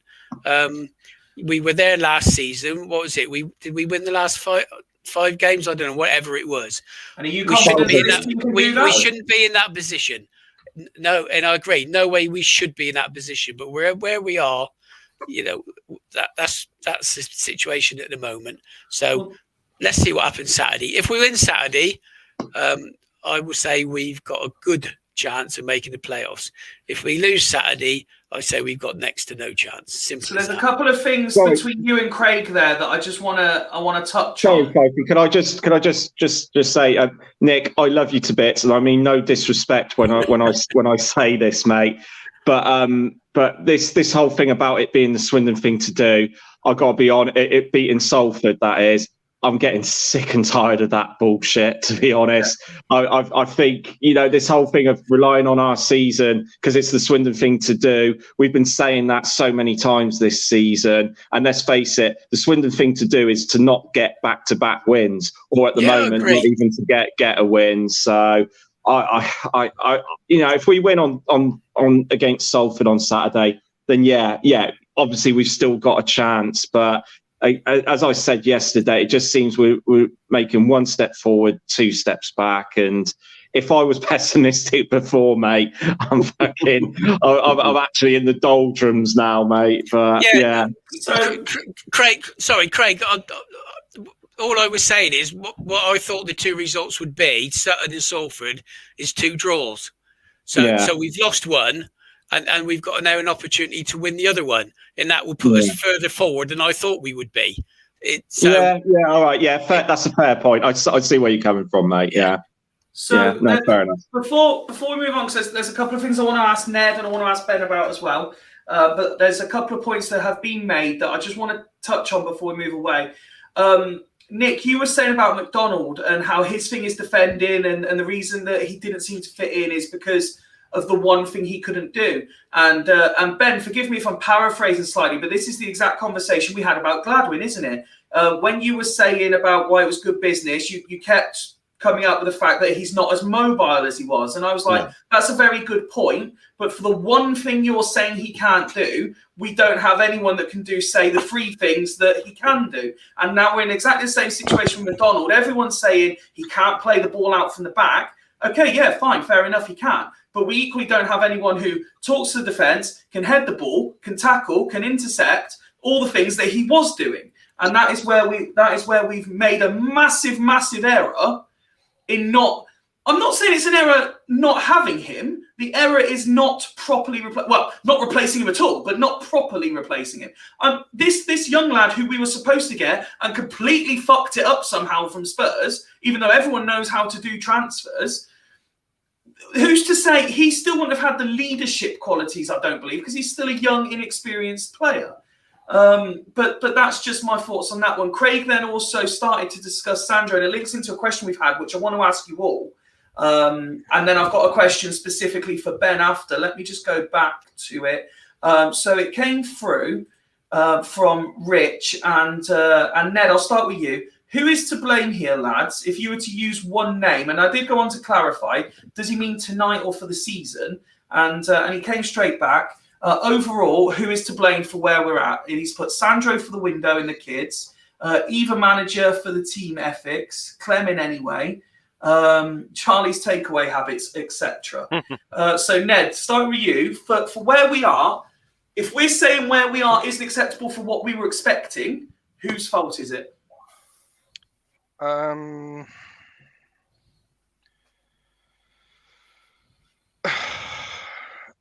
more inclined to say it's the head coach's fault. That's I'm more inclined to say that because Gavin Gunning has shown if we play the right way, then we can but you take can't things apart. play like that consistently. And why not? Because we've proven we can't defend. Well, but if we can score 4 goals, then it doesn't matter if we concede 1 or 2, does it? My personal view is that it doesn't matter if we've got flipping Marcelo at left back and whoever else at right back. If we're not playing in the right way, we're not getting the players in the right positions, we're not going to score any goals anyway. So when we got players forward, we scored goals. When we haven't got players forward, we haven't scored goals. We're pretty bang average at defending. I wouldn't even rate us that highly. Well, I think I just went to have a look to see how tall Kieran Brennan is. According to Wiki, he's 6'2", but he plays like he's 5'8". Do you know what I mean? I don't know. I don't see the point in wasting our own talent that we've got. You know, he's one of matey boy. He's one of our own. You know, why are we not him? You know, why are we not playing him? Old what's his face? Minton. I'd say personally, I think it's the head coach's fault. I wouldn't say, I'm going to possibly be a bit controversial here. I don't think it is Sandro's fault. I think he's a massive twat.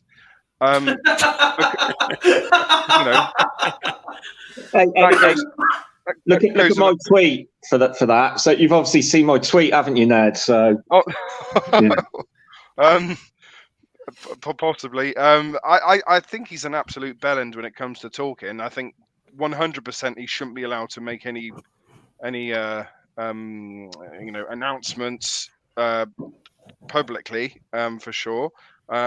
I just think the style of football. I understand the passing from the back, the bringing in the young players to bring them through. I think,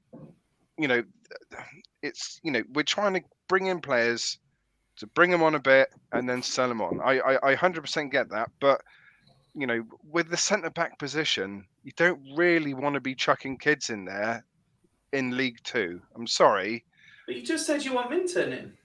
Well, I would rather us, develop Minton than fucking Sheffield Wednesday's asset. Do you know what I mean? I prefer us to, that for me is going against what they're trying to do. That, if we're trying to, improve assets to sell them on, leave the fucking loan players on the bench. That makes sense to me. But anyway, I'm hoping this comment with from the centre Doug, back position. I'm hoping this comment from Doug is about not us and is about Sandro.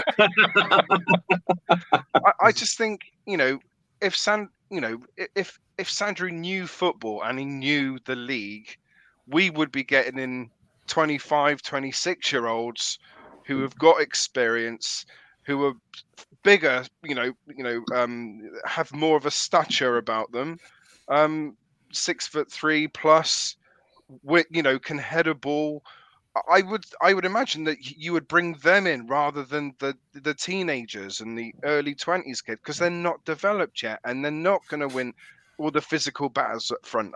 I think that's a mistake on Sandro's part. But I think the rest of the pitch, I think, in the midfield, it's fine to bring in your teenagers and whatnot. It's less of a physical battle, apart from maybe a holding midfielder. But all right. I think tactically we've got it wrong, and I think Sandro's ideas of defenders to bring in, I think, has been wrong for centre back. That's my opinion. Just catching up on the tweets as well, as the comments are flashing up before I ask the same questions to the rest of the panel. Batch has been in touch, replying basically to Paddy's earlier comment about Jody. I'd be more worried about avoiding 4 straight losses if I was him. To be fair, he's been dealt a shit hand by the window, injuries, suspensions, etc.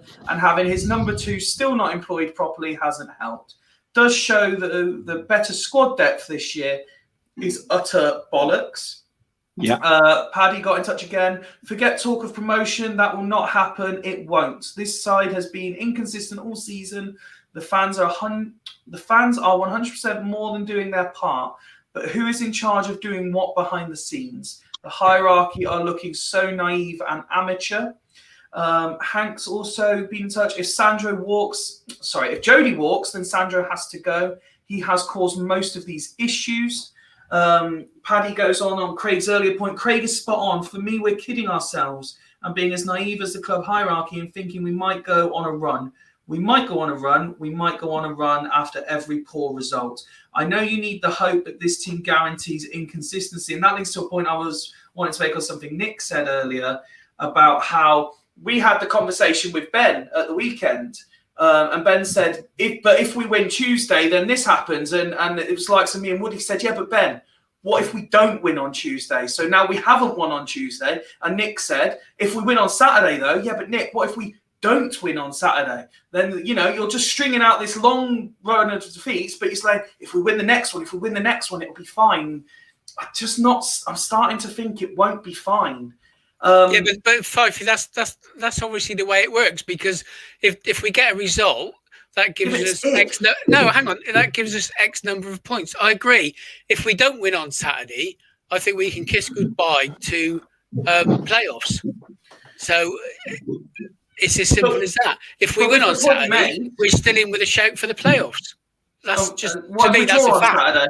What if we draw on Saturday? We're behind the pace. We're behind the pace for playoffs. And anything can happen, especially in this division. Listen, I'm all in. I have always said, as long as it's mathematically possible, I still believe, it's mathematically possible we can get automatic promotion. So that is what we should be aiming for. We should be aiming for the maximum available.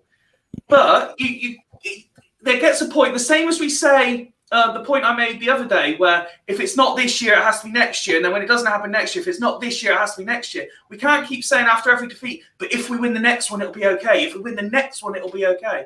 Because you can't keep forgetting all the ones we're losing beforehand. That's what we did in League One when we got relegated. We said, oh yeah, when we were above the relegation, well, there's 4 teams worse than us. There was Wigan and there was Burton. And then what happened? They ended up above us, and we ended up getting relegated. It's I understand where Nick and Ben are coming from, because you don't want to throw the towel in, and you always, it's human nature to try and see the bright sides of life, but it's fucking so hard at the moment.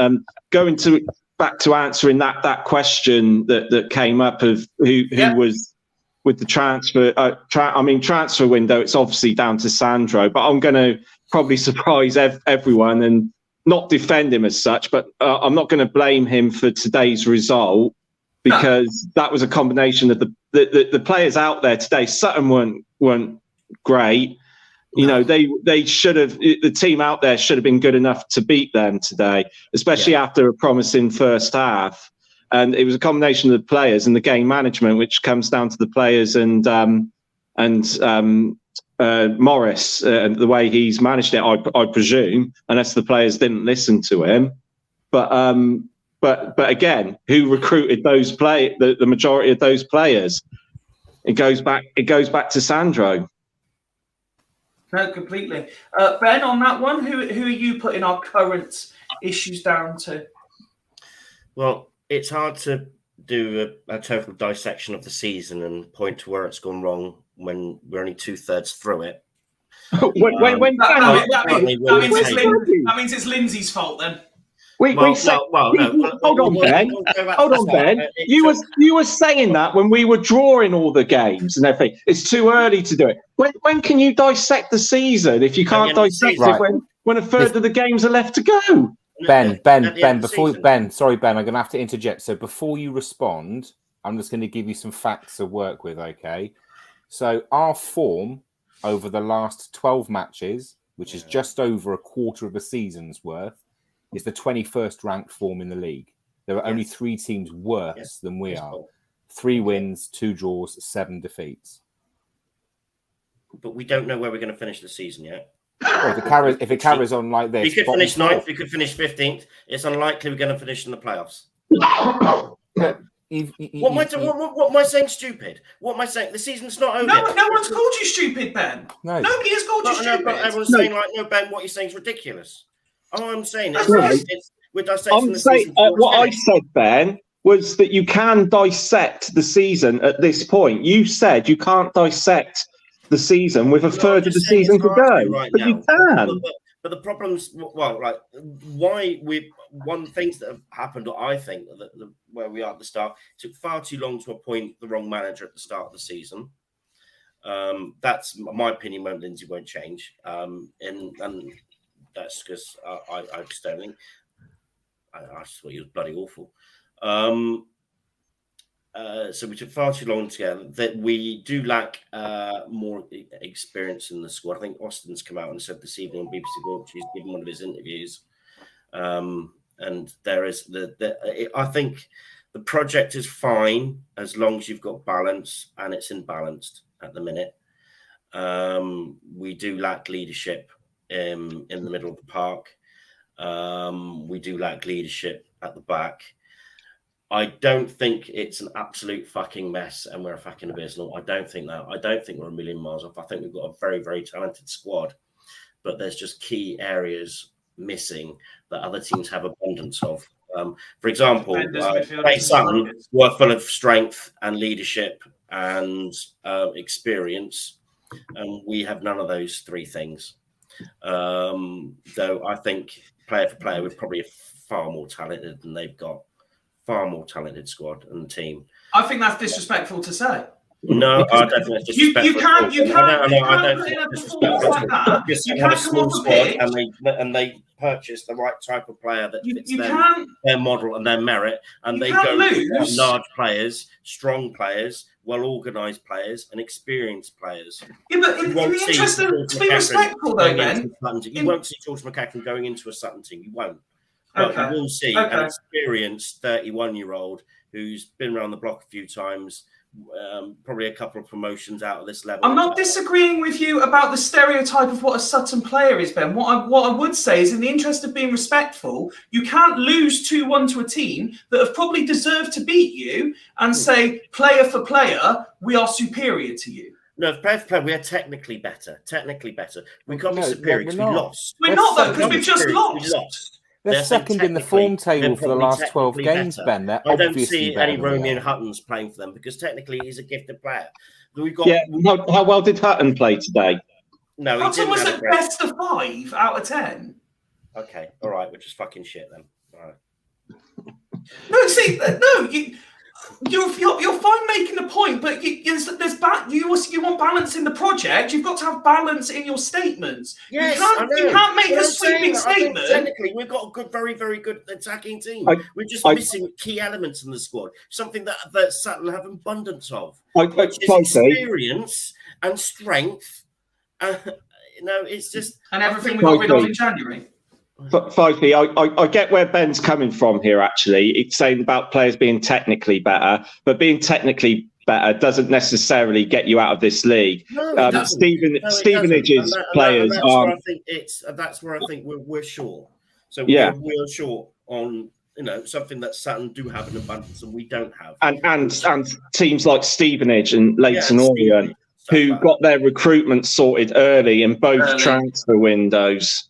It goes back to that issue, Ben. I do understand where you're coming from, Ben, about technically better, but performance-wise, we're not. And this is League Two. We can talk about technique and technical players, or in the Championship and Premiership, where it makes a fucking difference, but not in League Two.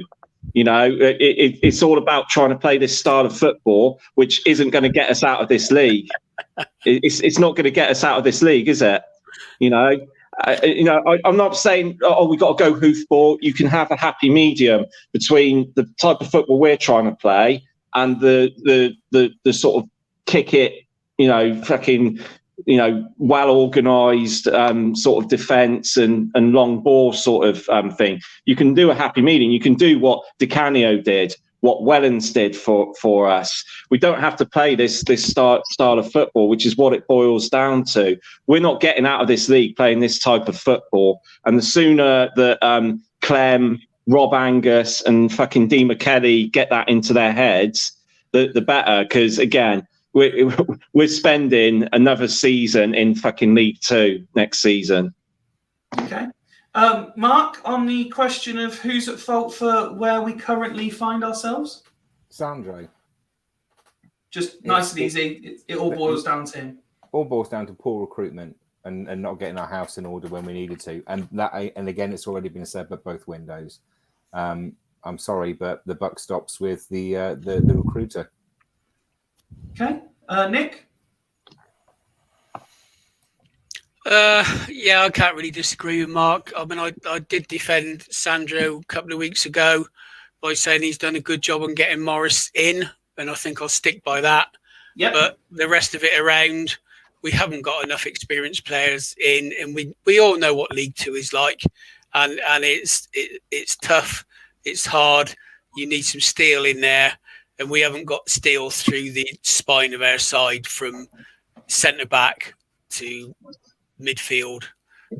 Okay, we've got Charlie up front, which gives us that bit of an edge. But the two critical positions we're missing. And as good as Bryn is, he is a young keeper. But I think his lack of experience and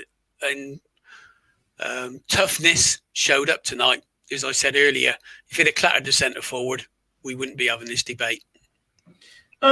So Ben, I said there was a question I wanted to bring you in to again let you have your say.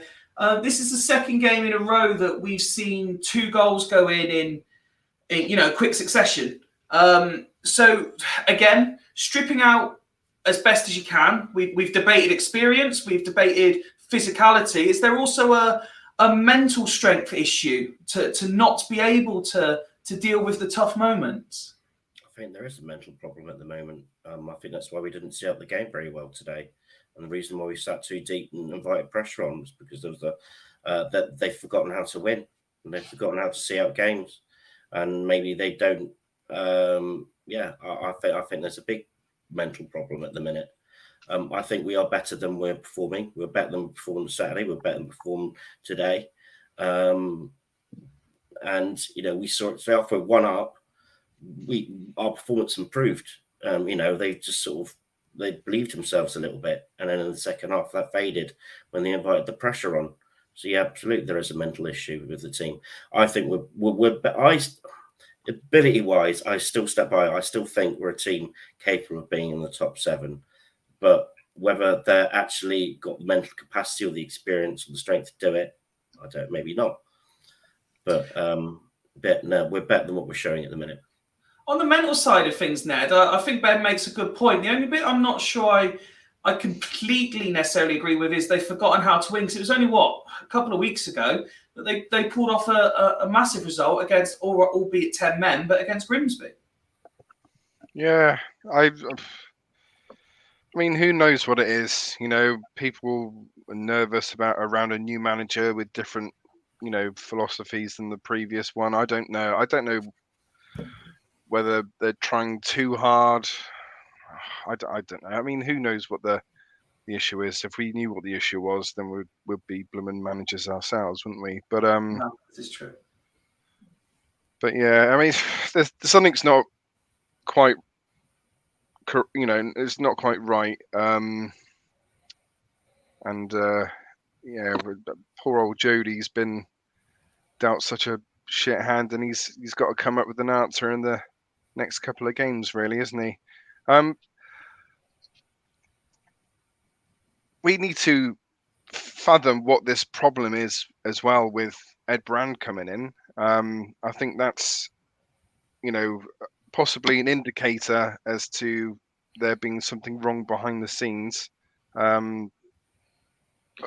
George. I think it's penny counting. I honestly think we're trying to save. That's probably why it took so long to get Morris, and that's probably why. I hated saying, I hated it when people said about Lindsay being the cheap option. But I bet you near enough everyone they interviewed was demanding too much for what the club wanted, and then Lindsay comes along, loves the club, and is willing to accept to bloody peanuts to be employed. But it's again, it's shooting ourselves in the foot. I mean, I'm just theorising here. I might be wrong. I might be wrong, but I don't understand why it would take so long in each of these instances. It took us long enough to hire Lindsay's assistant as well. So it's fucking ridiculous. No other fucking club has this, especially when it comes to the assistant. It's bad enough with the bloody manager. Why is it taking so fucking long?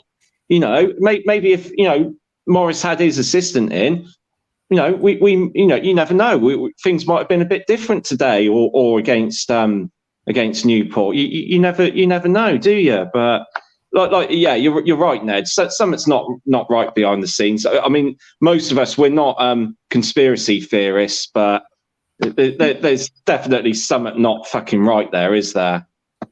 I mean, it's almost as if we were interviewing for a job, in a office, as opposed to, like the football style management job. Because you think about it, because it's like you know, if it was like an office job, it would be you advertise it for several weeks. You know, the interviews take place over another week, and then you'd make a decision after another week. You know, it seems like, you know, I'm not going to say, right, this is just purely conjecture.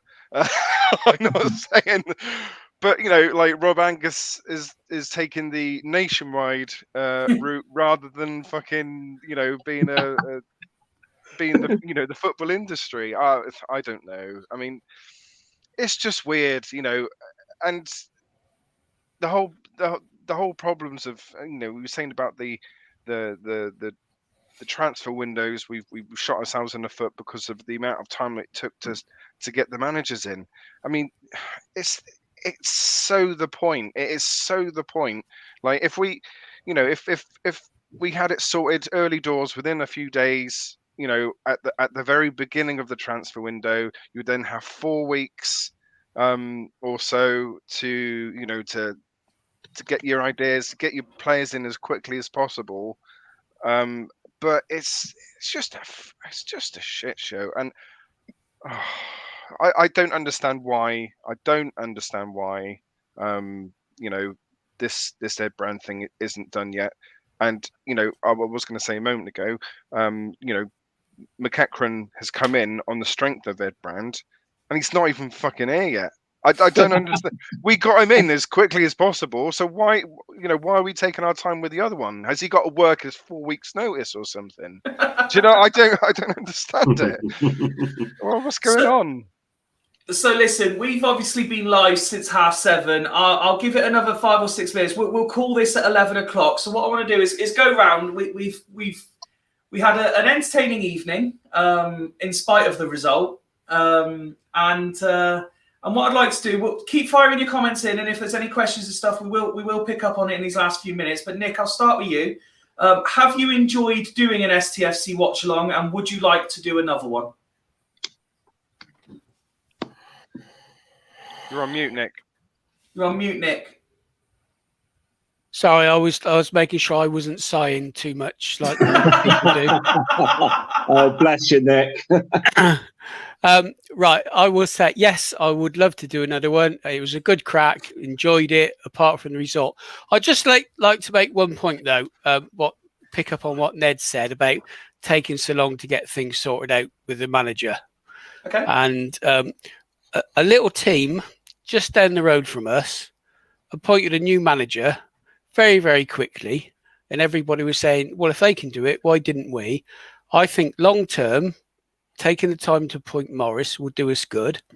And I'm just looking at Forest Green's last fixtures: loss, loss, loss, draw, loss. Well, that did them a lot of good getting a manager in quick. So it's not always a good thing to jump too soon. So unfortunately, I don't want us to look long term. I want us to get short term sorted. But we may be in that situation. But yes, Fifey, I'd love to do it again. It's a good crack. Really enjoyed it. Hope people watched, enjoyed it. I'll be interested in the feedback. If people want us to do it again, if they think it was a shit show, let us know. If they enjoyed it, let us know. And obviously, you know, I'm sure all of us will give it another crack. Mark, yourself, enjoy it? Want to do it again? Yeah, absolutely. I mean, hopefully next time I won't be in a completely different time zone. But, yeah, it would have been nice to have jumped on and been able to have done a bit of commentary rather than repeat the commentary that somebody had already done. So, so maybe next time that would work. But yeah, it was good fun. It was certainly entertaining. I think, you know, we could probably add a few more bells and whistles to it. So next time it's maybe a little bit more refined. But do you know what? For a first time attempt, it's been a good crack. Claire's obviously sent lots of positive comments through the night. Sean there saying he enjoyed it as well. Thank you very much. Ben, would you like to do it again sometime? Yeah, the first 85 minutes are amazing. That's the last 5 minutes.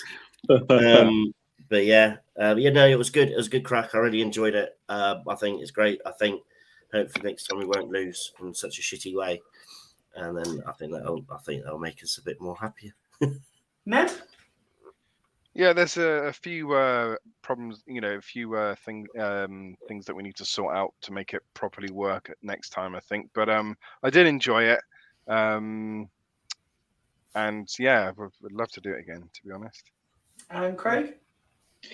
Yeah, I really enjoyed it. I enjoyed your contribution immensely, Fifey. Oh, of course, Fifey, you were viewing gold. You were, but I personally think next time maybe you should just be a panelist, and either me, Rich, or Woody should be the presenter, because you can't hold back. Yours is what our pod is all about, mate. It is about pure emotion, and you showed that today in fucking loads and loads. You did. Can I just say though, before I finish here, to everyone who's watched today, obviously thank you for watching us today. But this is a work in progress. But I think we, I don't want to preempt it, but I think we would definitely love to do this again. But we want feedback from everyone who's watched, and be brutally honest. If you thought it was shit, say it's shit. We're not gonna be upset. But if you think there's anything we can improve with the structure of how we've done it, with the commentary and stuff like that, we are going to work on it. But this was literally thrown together like 24 hours ago. Yeah, and we've learned a lot as it's gone along, haven't we? So give us as much feedback as you can. If it's negative, it's not a problem at all. And the next time, hopefully, it'll be a bit more polished and refined, but with your usual. I was going to say, we don't do polished and refined. No, well, steady on, Craig. Steady on. I did say a bit more. I did, but yeah. If people could just feedback, we'd appreciate that, and then we can all, as a collective, work on that next for next time. But yeah, I really enjoyed it today, and I'm glad we done it, and I think it's something that will be quite promising for us as a pod, and hopefully entertaining for our amazing cult following fans that we have. And for the final moments, the eagle-eyed viewers would have seen that Woody's icon has appeared. Woody, are you there? Yeah, sorry, yeah, I am. I was eating, so I didn't want to disturb the viewers whilst I was chomping down on my dinner after training. That's fine. Thank you for joining us. Can you offer? I'll give you like a minute to sum up everything before we say goodnight. Well, I kind of accidentally fell into the meeting room because I clicked on the Twitter link instead of clicking on Twitter. So I've kind of dialed in, lads, tonight. A good job from what I've been able to see. I might watch bits of it back because I can see it's reached 3.5 hours now. I've worked out that every game I haven't listened to or watched this season, we've lost. So I think that when my games, please. Yeah, exactly. When my training gets moved to a Tuesday and we're playing on a Tuesday night, I think I'm just going to have my AirPod in whilst I'm training or something. But yeah, it's disappointing. I agree with what I've been on probably for about half hour listening in, but I agree with what the lads say. The only parting thought from me is obviously you all know I'm a big fan of Jody and I want to give him time. We're looking at fingers to blame. I'm not going to get off the bandwagon of Sandro at all, because even if Jody isn't the right man, it was Sandro that's appointed him to work with this squad because he thinks this squad can get us up. So there is only one person to blame. I'm not going to blame Jody at this stage because he's been given a shit hand. I still stand by it. We didn't replace what left. I haven't watched the highlights yet. I'll let you guys tell me whether it's worth watching or not. But what was it, 80 minutes we got to before they scored? 85. That's 85. That's game management at the end of the day. It doesn't matter how experienced you are. Game management is drummed into players from the age of 14 upwards now, properly. So I do kind of agree that we needed experienced heads in, but I'm now swaying on the side of I actually don't think the squad might be good enough, if I'm brutally honest. My mind's changed a little bit on that. If you're a good enough player, you're experienced enough. But other than that, obviously I'm optimistic on the fact that it's mathematical. But every game that ticks by that we lose, I think Mark made a great point earlier, the last 12 games, that's quarter of a season. You know, Ben's right in terms of, we have got the final third of the season, but those games tick by. Like 4 games is a lot of time in football. You know, that's a lot of time gone past. And, you know, I think if we don't get a positive result, i.e. a win on Saturday, I will give up on the fact of us getting playoffs. I'll still be optimistic from a mathematical point of view, but my mind will be set. We'll be League 2 next season. Yeah. And on that very somber note, we'd love to thank everyone who has watched along, whether that be via Facebook, Twitter, or our home on YouTube. Please do like all our social pages. We've got Facebook, Instagram, Twitter, TikTok is the other one, isn't it? Yeah. And of course, please do subscribe to our YouTube channel, where you'll get notifications of all of our upcoming shows. But thank you for joining us, both for our first ever watch along and on Valentine's Day. We really do appreciate it. For Joe and John, who are live at the ground as well, as best as they could be, thank you. And Craig, Ned, Ben, Mark, Nick, and for these last 5 minutes, Woody, thank you very much for the last 3.5 hours as well. We've been Fools Rush in. We will be back for our normal preview show on Friday night from 9. But until then, again, thank you very much. Please do send in all your feedback so we know whether you'd like to see us do it again, because I think we'd like to do it again. But until then, good night. Take my hand, take my whole life too, but I can't help falling